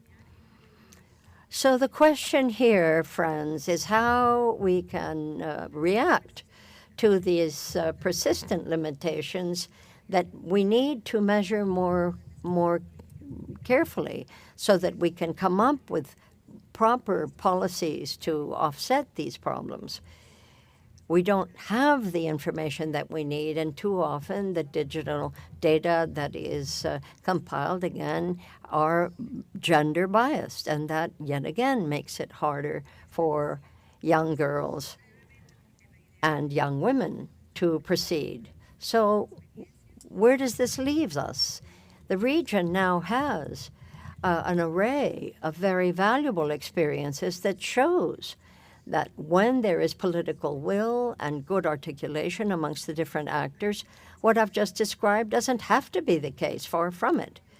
Academe, the private sector, and different international organizations can make a difference, particularly helping girls, young kids in the areas of STEM, developing national strategies in terms of digital inclusion, so that at various levels, again, the perspective of gender equality is taken as a given. A number of countries have, in fact, developed specific public policies and legal constructs in which boys and girls, but I'm speaking here particularly of girls, can move forward in technology, innovation, and technical training as a whole.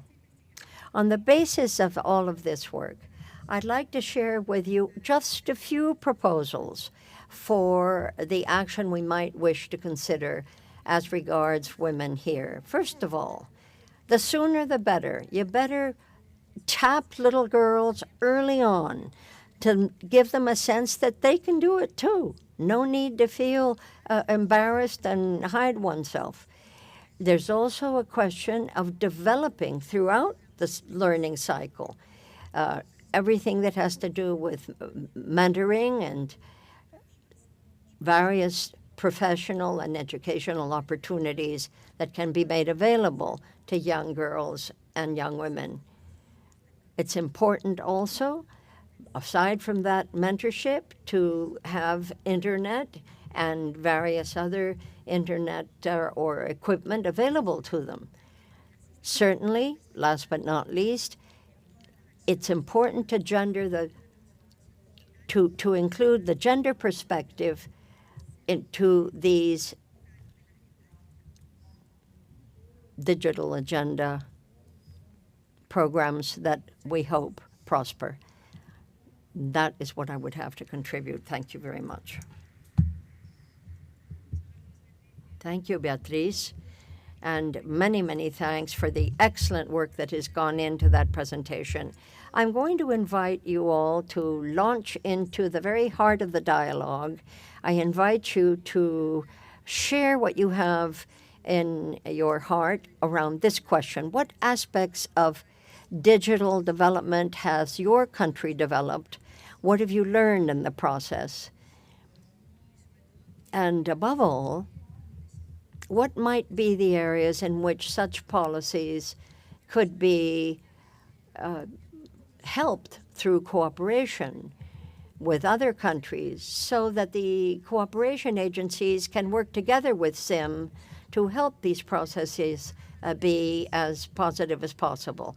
I am not going to repeat the rules, but I have been told that I need to be assertive in being the moderator here, so please work with me. I turn right now to the distinguished delegate of Antigua and Barbuda. Is she with us? Are we honored? Yes, thank you very much. Madam Chair, I want to say today is a very important day, and it's a day that we should celebrate the work of the SIM. I heard this morning from Karen when she did her presentation that she wondered why we were still where we were some years after. But I want to let her know, and all of us here know, that the work that the SIM is doing is very important. We have in our midst today, as one of our members of our delegation, Honorable Minister, who's a minister within the Ministry of Social and Urban Transformation, with responsibility for gender affairs. And she has accomplished this in 3 short years. She was first appointed to the Senate, and now she serves as one of the 2 women who are serving out of the 17 elected persons on April 30th, I believe. So she's just 3 weeks on the job. So I want to commend the SIM because this is a direct result of the work that we're doing. It's an investment. Madam Chair, I want to say too that Antigua and Barbuda welcomes this important dialogue on women's digital inclusion, particularly as we navigate a rapidly evolving global landscape shaped by artificial intelligence, robotics, digital transformation, and emerging technologies. We recognize that education remains one of the most critical drivers of digital literacy and inclusion, and in this modern era, foundational understanding of technology, both theoretical and practical, is essential if women and girls are to fully leverage opportunities within the digital economy, entrepreneurship, innovation, and future-facing professions. In Antigua and Barbuda, we are particularly proud to host the 4th landed campus of the University of the West Indies. The Five Islands campus has established a strong focus on science, computing, artificial intelligence, data science, and information technology, offering programs in computer science, information technology, and data science and innovation management. The campus has also emerged as a regional hub for discussions around AI and the Caribbean sustainability, including its annual Artificial Intelligence Research Conference focused on shaping ethical and innovative digital futures for the region. Importantly, in over the 7 short years of this campus' existence, women make up a significant portion of enrollment, including in these emerging technological fields, and this creates tremendous opportunity for advancing women's leadership within the digital economy. We should note here that as of September 2026, tuition at the university will be free to all qualifying nationals of Antigua and Barbuda, which is a major step forward in the empowerment of our women and girls. We are also encouraged to see women serving in leadership roles within technology. My apologies. We're also encouraged to see women serving in leadership roles within technology and digital governance nationally, helping to shape Antigua and Barbuda's digital transformation agenda and demonstrating to young women and girls that they too belong in these spaces. At the same time, digital inclusion must not only be about access, it must also be about safety, equity, and dignity. And the digital ecosystem can be a powerful tool for education, entrepreneurship, advocacy, and positive social change. However, it can also become a platform for misogyny, cyber stalking, harassment, abuse, misinformation, and the reinforcement of harmful gender stereotypes. And we therefore believe that legislation, policy, and public education must work together to foster a digital culture rooted in respect and accountability. Antigua and Barbuda therefore has taken steps in this regard through legislative frameworks such as the Electronic Crimes Act, which addresses issues including cyber-related offenses and online harms. We must also ensure that digital inclusion efforts are truly inclusive across generations. And while much focus is rightly placed on young women and girls, we must also support middle-aged and elderly women who may not have grown up in the digital age but can significantly benefit from digital literacy, whether accessing health information, online banking, government services, communication platforms, or entrepreneurial opportunities. Digital competency can greatly enhance the quality of life, independence, and economic participation. Finally, as small island developing states, we must ensure that women are not merely consumers of technology, but creators, innovators, policymakers, and leaders shaping the Caribbean's digital future. I thank you very much for the opportunity, Madam Chair. Thank you, Madam Delegate. Bolivia, por favor, tiene la palabra. Bolivia is recognized. Thank you very much, Madam Chair, distinguished ministers, titular delegates, and alternates. It is a great honor for the plurinational state of Bolivia to address you in such an important meeting to speak on social justice and constitutional and democratic sustainable in our region. We think these will only succeed if women continue to be full protagonists in making them happen. We believe that our generation is deeply rooted in the transition to the digital age, and that is why we are so convinced that we need to get rid of the structural barriers that in any way limit women's access and comfort level with technology and the digital world. This is an emergency in a very real way. It is certainly an essential instrument for women to fight for their autonomy and to keep it. Bolivia has done what it can to make sure that this sovereignty, which it is in a manner of speaking, in the technology era to make a difference. We are, from a very early age, pushing the STEM teaching for children. Since 1925, for the empowerment of little girls and adolescents in the digital area, we are overhauling our educational system. Everything that has to do with the GTICs needs to be looked at again in conjunction with such valuable partners such as UNICEF, and we've managed to help more than 20,000 young girls and young women in those centers of technological advancement. We have, for instance, a program on robotics, again focused on girls between 7 and 18 years of age, to see whether they're attracted to robotics, mechanics, and any other such things. We also have boot camp, which is for young women that are very happy to break stereotypes in the development of software, so that they feel more comfortable in coming up with mobile technology. Cybertics also is another aspect of the critical use of the internet and technological invention.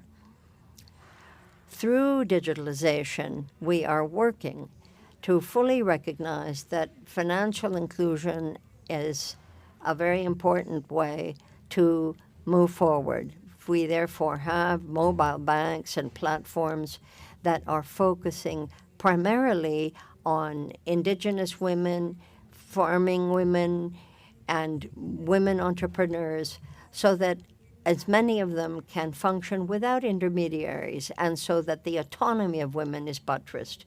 We also wish to come up with safe virtual spaces. digitalization cannot be achieved at the cost of women's safety. We need to protect women's safety, and therefore we have campaigns that fight against attempts to cow women into difficult situations. We want there to be a violent, free environment for little girls, young girls, and older women. We have a program called Freedom for Women in Bolivia that seeks to better fight digital violence that is particularly focused on little girls or activists. Madam Chair, we look at the future with great realism, but we are also hopeful. The one is not at the expense of the other. We know that Indigenous women are particularly affected, and certainly, too, we know that the famous glass ceiling is a terrific challenge for any woman seeking to advance in the technology that is before her. We want to fight better. We need culturally tailored courses to assist women in stepping out in these areas, and to do so with proper cybercrime protection with a gender perspective. This is important for our future, the more so since we are often the architects, and we will continue to fight so that no little girl or adolescent or adult woman be left behind in the technological revolution. Substantive equality means that we must change the historic patterns of exclusion of women and find that interculturality and a sensitivity to the importance of gender is essential. Thank you. Muchas gracias. Thank you very much for providing such specific examples. Now the delegate of Canada is recognized. Thank you very much, and thank you to the Commission as well for convening this important and timely discussion, particularly as the pace of digital transformation and artificial intelligence continues to accelerate. In Canada, one of the areas where we've made the most sustained progress on women's digital inclusion is embedding gender equality considerations from the outset of digital policymaking, rather than treating them as an afterthought. In practice, this means consistently asking at the earliest stages of policy and technology design who benefits, who may be excluded, and how can we address these barriers proactively. To support this, Canada applies a Gender-Based Analysis Plus, or GBA Plus as we call it, which is a mandatory tool that's used across all of federal policies, legislation, and programs. So GBA Plus ensures that our digital policies account for intersecting and systemic barriers, particularly for Indigenous women, women in rural and remote communities, and other underrepresented groups. This approach is central to how Canada is navigating digital transformation, including in artificial intelligence. So for example, Canada has prioritized equitable access to affordable and reliable broadband, recognizing that meaningful digital inclusion begins with connectivity. Canada has also elevated leadership on AI, including through the appointment of a dedicated minister, who is underscoring the importance of ensuring that AI development is grounded in safety, public trust, and equality. GBA Plus informs Canada's evolving AI strategy with a clear emphasis on ensuring that AI systems are designed and deployed in ways that benefit all Canadians, including women and girls and underrepresented groups. Canada has also invested in a strong AI ecosystem, including publicly supporting research institutions that are helping translate innovation into practice while contributing to global efforts on inclusive and responsible AI. From this experience, several key results and lessons have emerged. First, we have strengthened the integration of gender perspectives in digital governance, supported by collaboration across government, academia, and civil society. Second, we recognize that AI is reshaping labor markets in ways that both present risks and opportunities for women. While women remain underrepresented in STEM and digital sectors, many female-dominated occupations face higher exposures to automation. This reinforces the need for targeted investments in digital skills, inclusive innovation, and equitable access to opportunities. Third, trust is essential.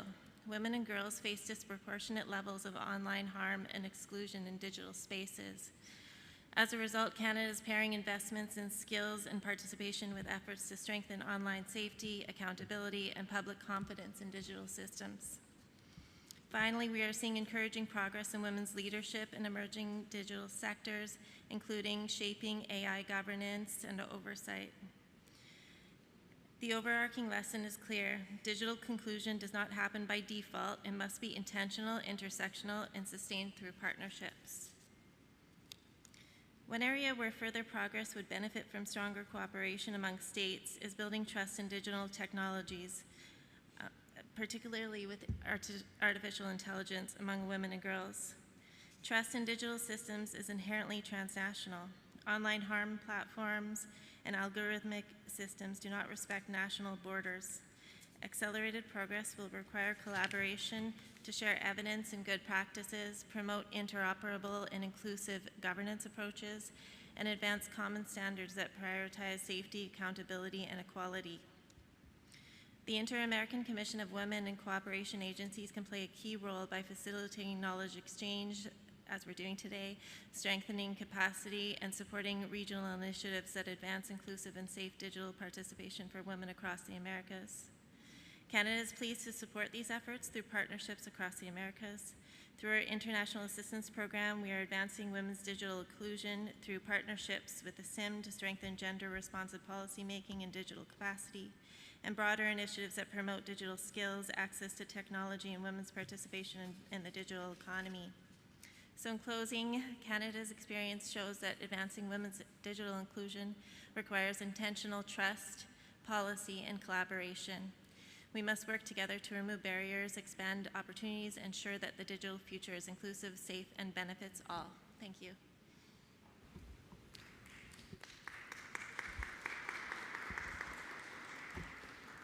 Thank you very much. Y qué importante. It's important. That's one of the points, is working on trust in AI, and trust in AI by women, because in many cases we say that's not for us, it's very complex, we're not going to understand it. So I would invite you to share your vision on these realities that we see in our day-to-day, and where the country vision can try to dismantle those. The delegate from Guatemala has asked for the floor. You have the floor.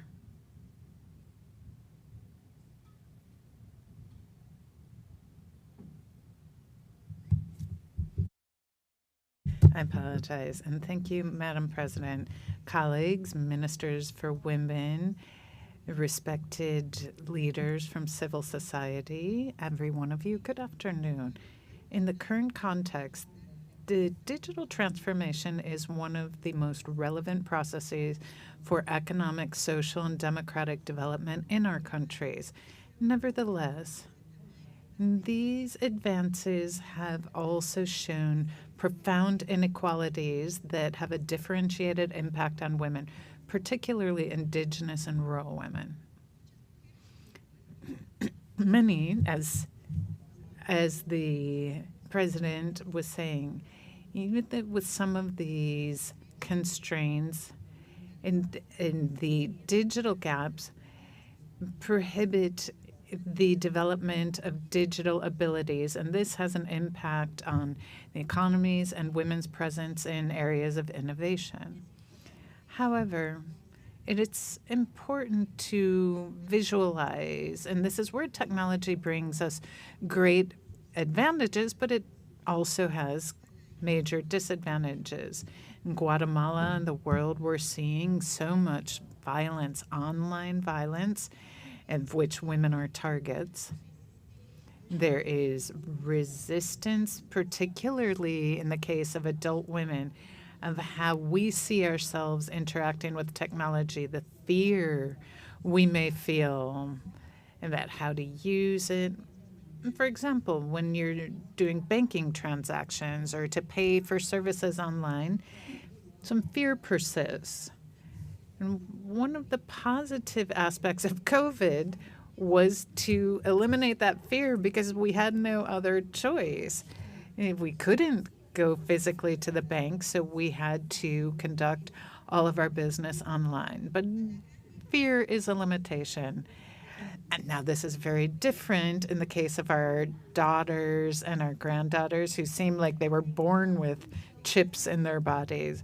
They're attached to their devices. When COVID started, my daughter was 7 years old, and she was the one advising me on how to use the technology. In this case, Guatemala,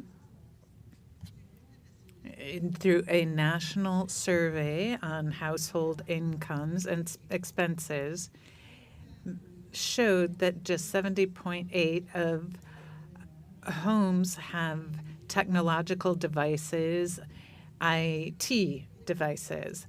The government in Guatemala, starting in 2024, has been pursuing digital inclusion with an emphasis on eliminating barriers and pushing for equality and development in a digital ecosystem that is inclusive and safe. And this is a 2024-2026 plan.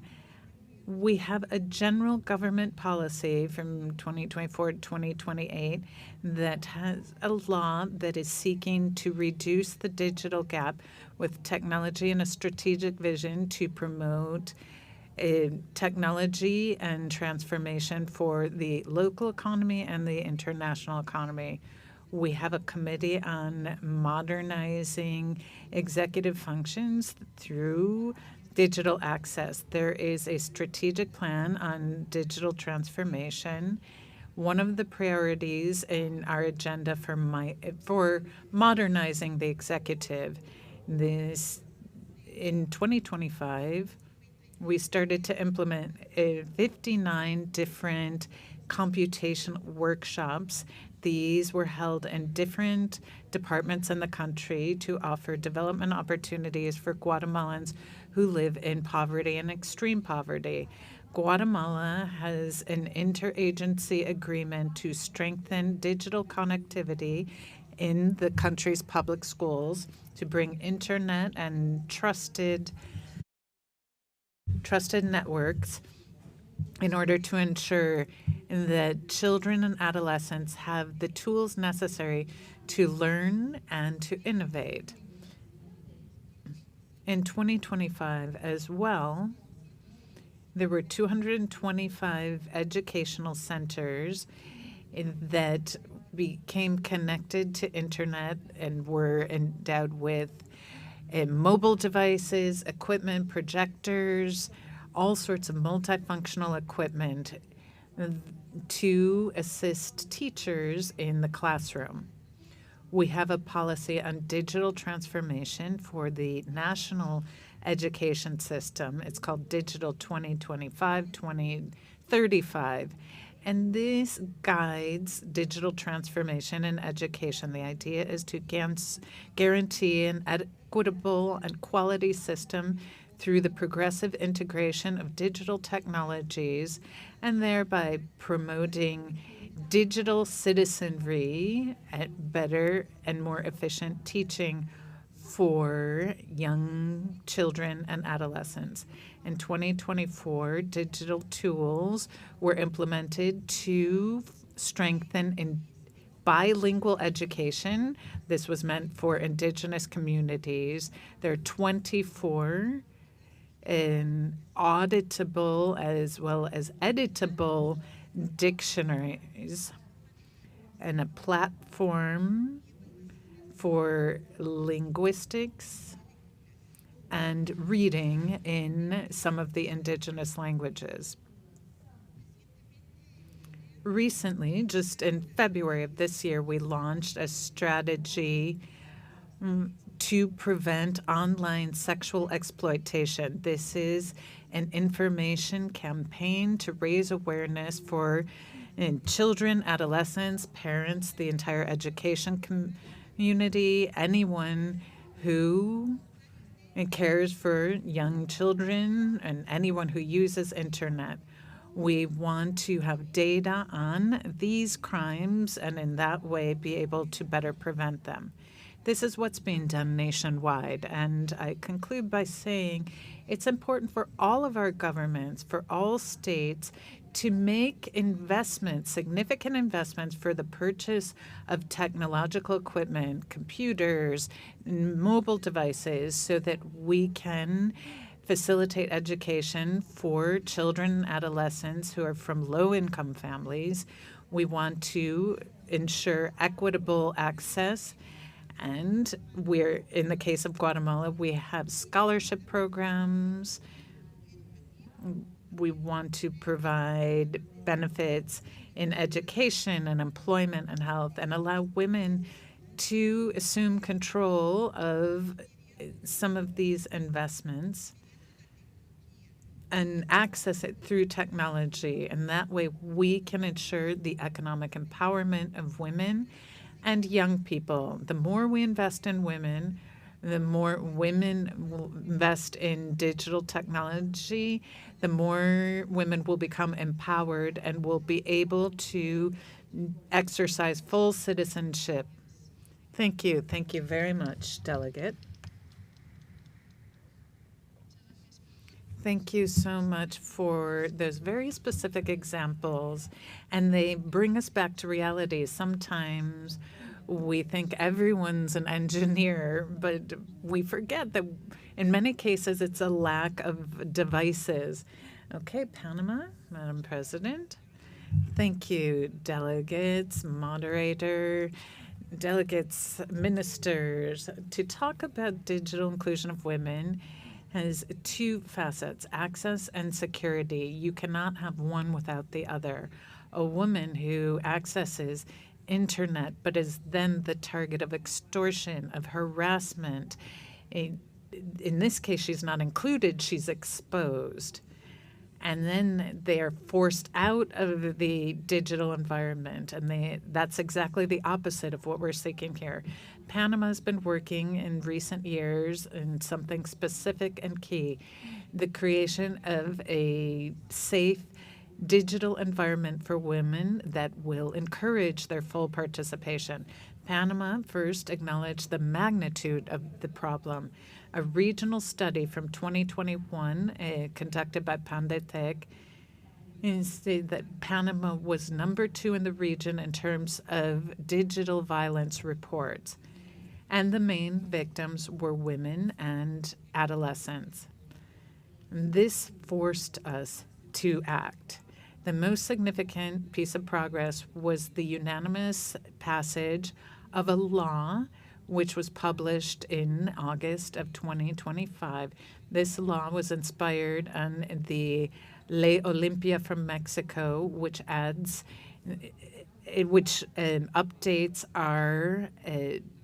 our criminal code so it is consistent with the Budapest Convention.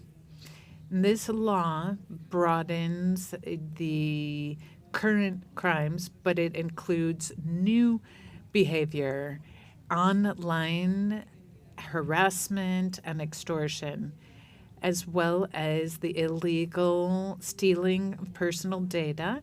It includes prison, fines, recognizing the direct impact that these crimes have on their victims. We have another law, number 81 from 2021 on personal data. It criminalizes the misuse of personal data in digital environments. What has Panama learned? That laws are necessary, but they are not enough. For women to be a part of digital environments, there have to be gender approaches in digital education and training, institutions that are able to provide support to victims and access to justice that operate at the speed that the digital environment works at. This violence is not a technological problem. It is social, and it's simply accessed through technology. And therefore, we have to attack this from a cultural, educational, and institutional perspective. Now, we have the laws, but the challenge is their enforcement. We need to strengthen our institutions, provide specialized training for justice operators, have protocols for victim support, victims of digital crimes, and early warnings. This is here where SIM and development agencies can provide true value, systematize best practices, at a regional level, provide technical assistance for the implementation of our legislation against digital violence, and provide disaggregated data by sex so that we all know exactly what's happening in our country. Panama's commitment is clear to contribute in digital environments where technology can be a tool for progress, equality, and participation instead of a tool for humiliation and violence. Thank you. Thank you, President. Thank you for talking about a very specific regulatory framework. This is something I'm sure will resonate with other delegates. And it seems that it is something very necessary in the region. The delegate of Uruguay has asked for the floor, so you have the floor. Thank you very much. Today, in another dialogue where we were talking about this, I was talking about Uruguay's digital inclusion of women through specific public policies that are coordinated through different state agencies. And these gaps that we keep referring to have a direct impact on the economic autonomy, the educational autonomy, and social autonomy of women. And we cited the main example from 2007. Uruguay has had the CEBAL plan, where there is universal access to devices and connectivity in the public school system for all children. And this policy has been able to persist through all different administrations in our country because it's considered to be a universal policy, and it has very much helped to close gaps, but it hasn't been simple and it has taken some time. Access to computers, to educational platforms, to digital tools on equal footing is absolutely essential, but it is not enough. Other state agencies, and like the government's electronic agency, is also working on national strategies for digital inclusion, and it is pursuing different types of trainings. And they're paying special attention to vulnerable populations. This includes women, particularly those who live in rural areas. It also includes older women. The Institution for Women has tried to incorporate the digital side of things into all public policies. For example, a very successful 11-year program on preventing violence in couples has also incorporated digital security and citizenship. Other agencies are making special contributions as well. The National Agency for Development, the National Institute for Employment and Professional Development, which includes business owners, civil society in the state, has tools, digital marketing, electronic access, and access to digital platforms to improve opportunities for women's insertion into the labor force. In December of last year, we enacted a model law on the prevention of violence against women in the digital environment. This was through McSevy. We're trying to adapt this to Uruguay's reality through broad dialogue. We need a very significant legislative strategy that will be based on consensus. This is very complex. There are many stakeholders, and we have to have the necessary preventions included so that we can do what we do to protect women in the digital environment from violence, which in many cases is way worse than the violence they experience in real life. Thank you very much to the delegate of Uruguay for reminding us that access is necessary, but it is not enough. Legislation for creating safe digital spaces for women is important. I believe Guyana has asked for the floor. Guyana, you have the floor. Thank you very much for that comprehensive presentation that preceded all of us sharing. I believe that we are in a digital world, and AI is not the future. AI is now, and perhaps AI is old.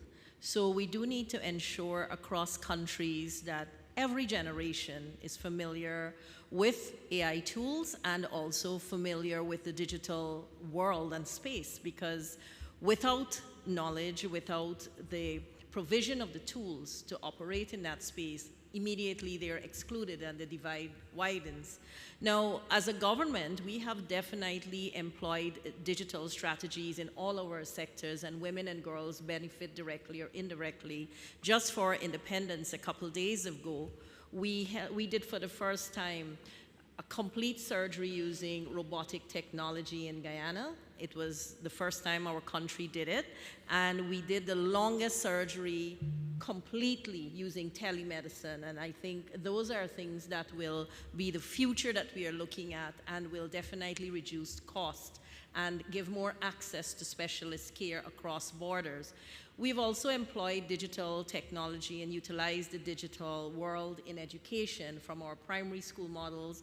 Government has introduced the online digital academy, and it complements school in person. So whether a child can attend school physically or not, school is present to them. This is in all of the regions, including indigenous communities and the hinterland. Government has also introduced the Government Online Academy, which provides free scholarships to all of our citizens, and what we have seen, 75% of those using these free online scholarships from the best universities in the world are women. We've also seen the University of Guyana, which has been free from last year, use online teaching for a lot of their classes, increasing the net for more women in indigenous, remote, rural, hinterland communities.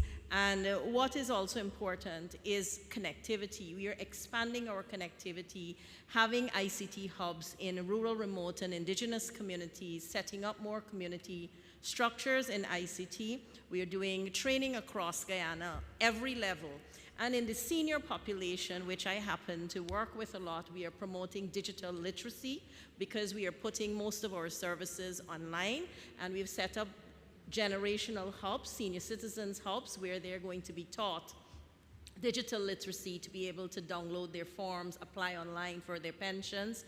And this is really taking them into a digital space, a digital world. Agriculture has also benefited from the Farmers app, Farmers Connect app, and we have a lot of women in agriculture in Guyana, including the Shade House project, which has been spearheaded by His Excellency himself. We're also looking at how we can have safer spaces, and so legislation would have been a strong suit of the government of Guyana, and we have had many legislations passed in the National Assembly, the Data Protection Act of 2023, and we have also had the Cybercrime Act of 2018, the Interception of Communications Act 2008, and Open Data 2024. Recently, we launched our digital EID, And this is going to connect citizens, including women, to all the services in Guyana, including government services, access to fintech services, access to banking, and citizen services in general. And I think that will radically transform what we're doing. Through the Ministry of Human Services and Social Security, we're digitizing our entire database to increase the effectiveness and efficiency of our dissemination of services to all populations that we serve. People living with disabilities, senior citizens, and people who receive public assistance benefits from us, which includes a healthy number of women, including single women. So my point is, what we are speaking about is so relevant that I don't think we can wait for tomorrow. We have to do these things like yesterday, if I put it that way. But in all of this, we should be very conscious of the world as we get more connected and as we get more into digital space, how we can look at safety and reduce things like digital violence. A newer term, but a very, very important term now because so many people experience it, and a safe world for young people, especially when it comes to abuse, bullying, and these are some of the campaigns we are carrying out now in Guyana. And all of this cumulatively work on our policy framework and what we are trying to do as a government to be a leader in the region where we don't only develop for ourselves as a state, but we also share with our neighbors. Thank you very much. Thank you, Guyana. Muchas gracias por... Thank you very much for reminding us of these points. We have just a little more time for Brazil to speak, and I say this because we've only just got a little bit of time left, if you have anything you're burning to say. When we consider the question of the participation of women in technology, what comes to mind? The need to brush up, the need to do more in the lives of women who are already very, very busy and hardly have time, very often working double shifts and going home to the work at home. And so how do we get this done, the upskilling and the brushing up on information that we all have? How do we deal with this? There are many different examples we could cite in which artificial intelligence technology, digitalization, is an ongoing challenge. Can that be helped through some form of legislation? How can we become more visible in all of these statistics? This is the question. And how can we shed more light on these different areas of inequality? Older women, women who lack education, and let's not just think of the engineers among us. What about all of the women who live at different strata that need our help? So think about this, just out there for you to consider. Meanwhile, Brazil is recognized. Thank you very much. The question of digital inclusion is a very hot issue, and it's a universe that is very contradictory in many respects, because clearly everything that involves formulation and the ongoing knowledge that we have of science and how the world works continues to challenge us as we ask ourselves, how can we do better to improve not just our own life, but the lives of women in general? So in Brazil, at any rate, there are investments that have been made in this area. So we have a lot of courses that have been put together, so too for women in the rural areas, for people without jobs, and we have been decentralizing all of our adult courses. We are talking about digital inclusion and the greater action that we can take to make ourselves better seen in the public areas, so that there is greater digital inclusion, even in different courses for young people and adults. And that might be offered to different groups.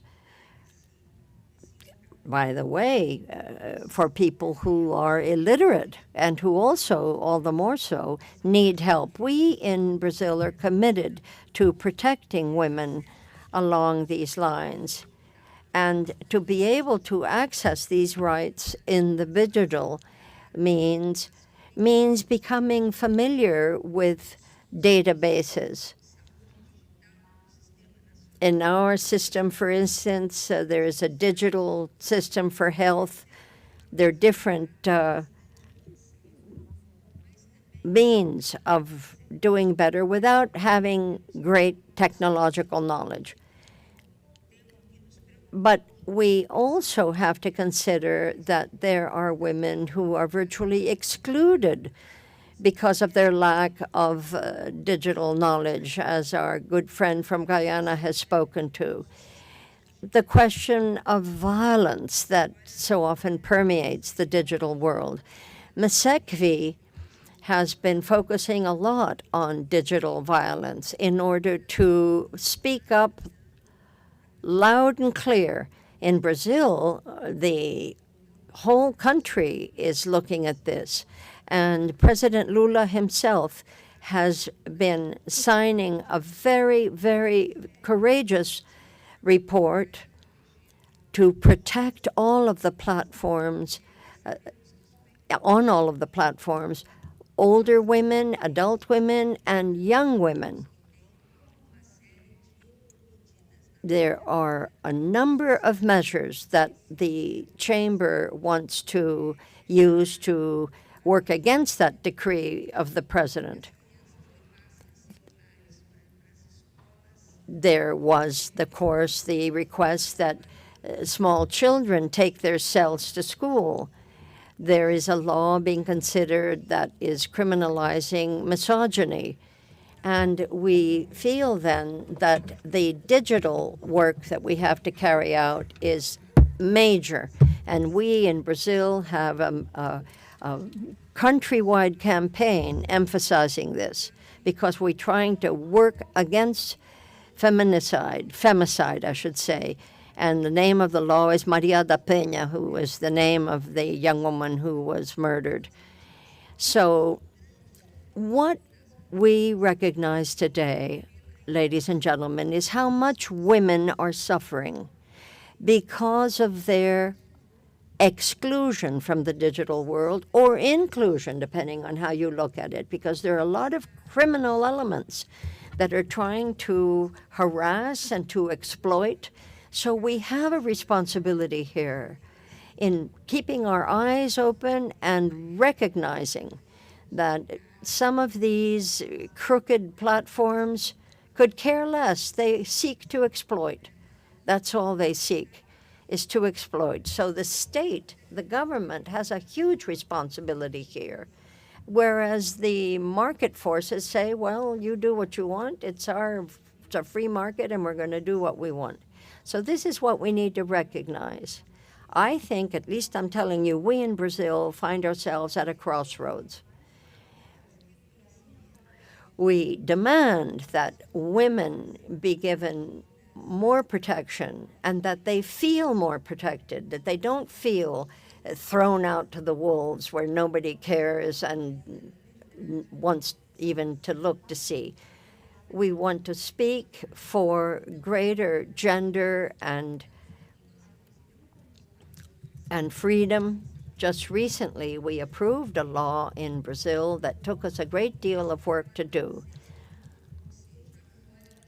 We have the 6-for-1 scale. That's what it's called. That is, they work 5 days and they have 2 days rest. We fought and fought and fought for this to be done without their salaries being in any way diminished.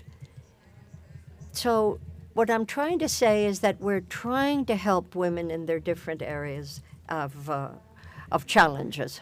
Thank you. Thank you very much, as the chair.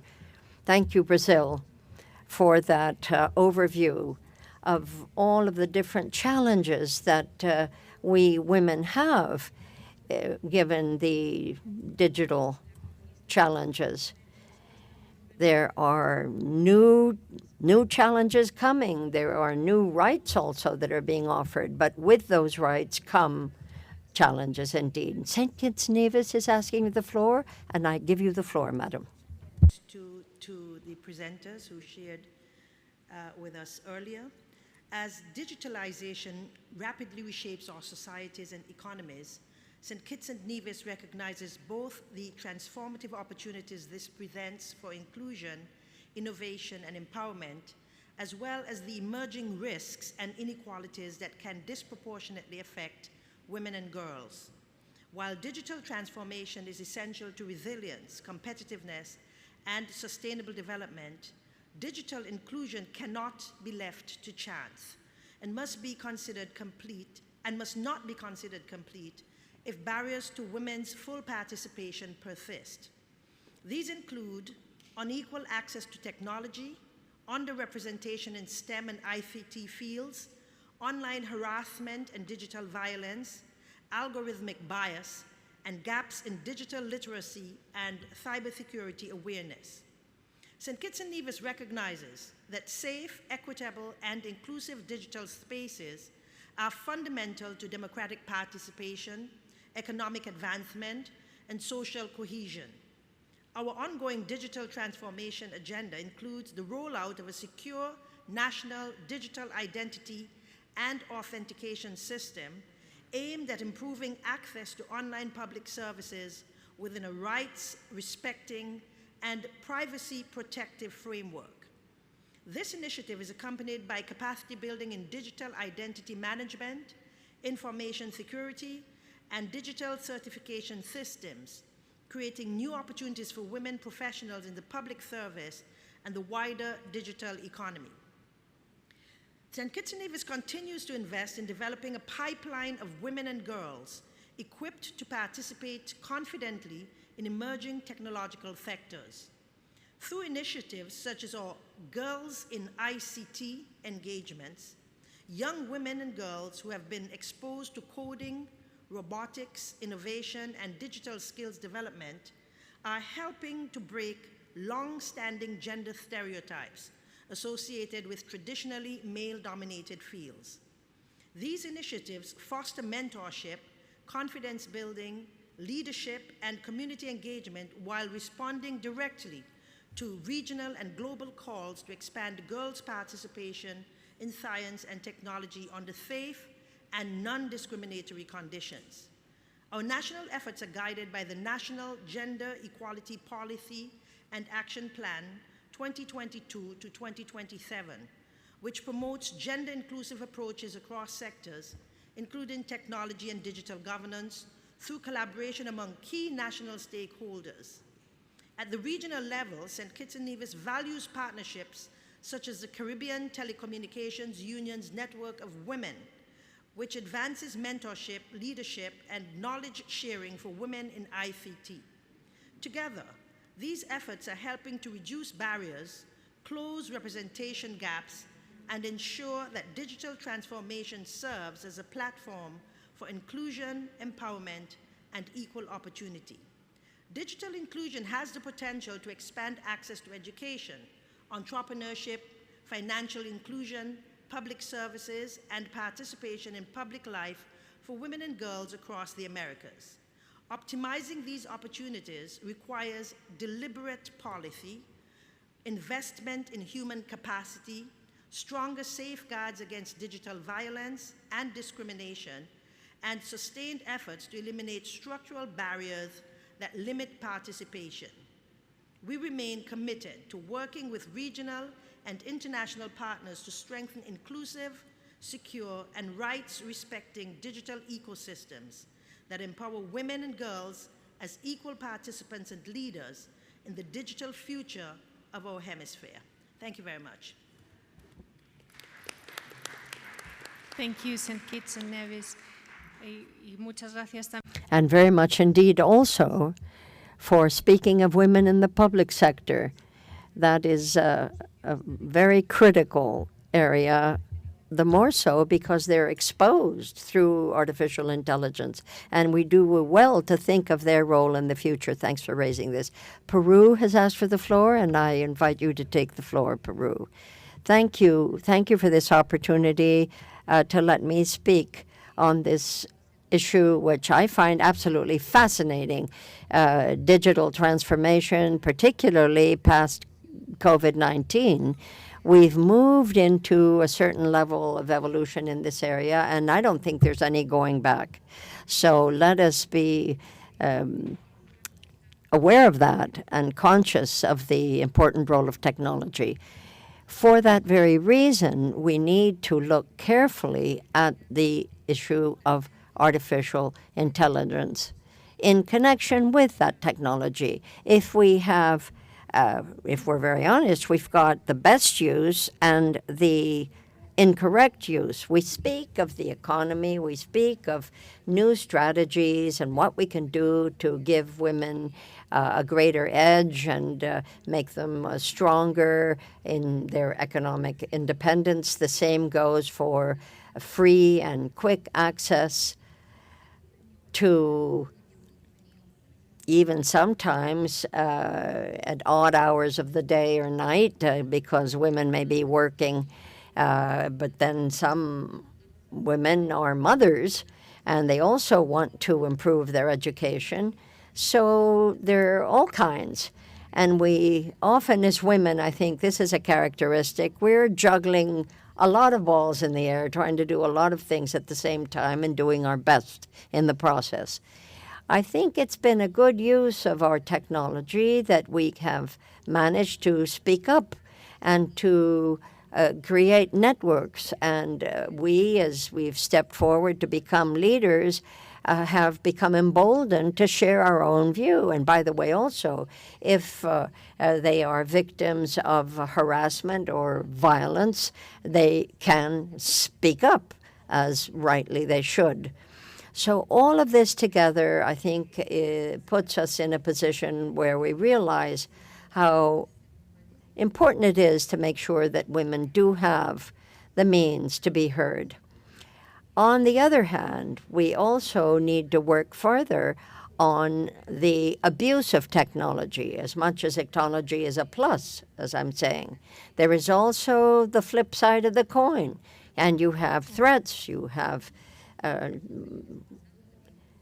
women who are working as permanent employees in a place and they're feeling victimized. So there are a lot of ways that very often we haven't spoken up because it's a man's world, we used to think, and God forbid we should speak up for ourselves. But those days, I think, are gone. And I would call on fellow ministers where there is insufficient public policy to protect women, particularly in the area of digital violence. Let us do more, and let us understand better how we can do better. What we would like in Peru is to virtually launch a revolution in the digital area and to launch a national network of women in the country so that we can grow together and we can learn together as female Peruvians in learning how we can make proper and correct use of that technology and to stop the incorrect use thereof. Thank you. Thank you very, very much, Peru, says the chair. I don't believe anybody is requesting the floor at this point. If I am right, and if you feel the time has come, we can pretty much wrap it up.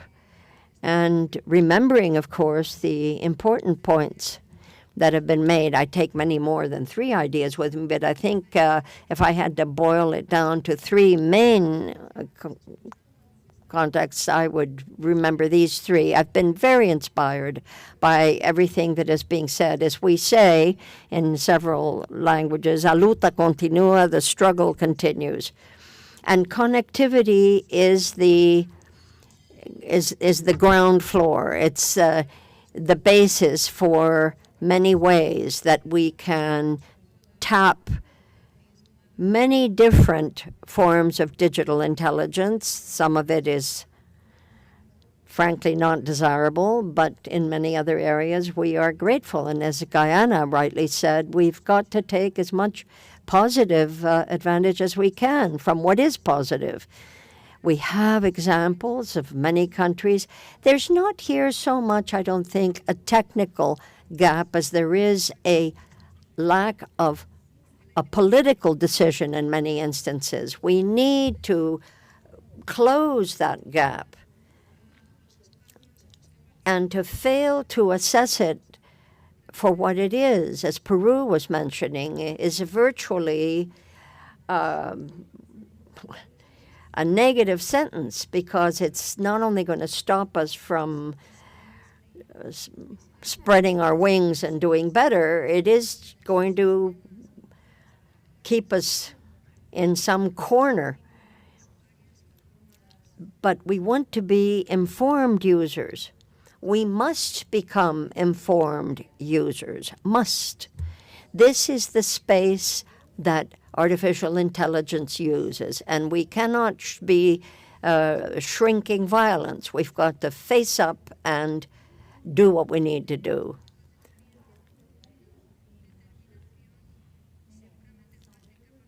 What often is missing is lack of coordination and institutional capacity for that our best ideas can help everybody, so that we don't have to start from scratch and we can learn from each other.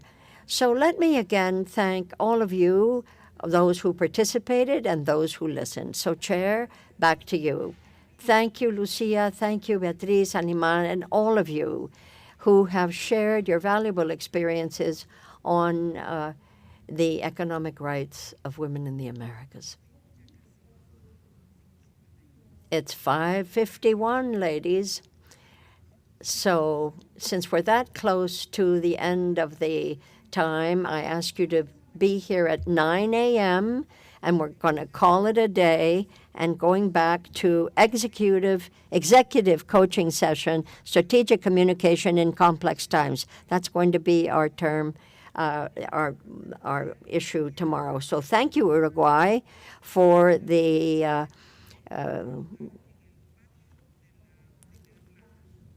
reception that you're offering together with the SIM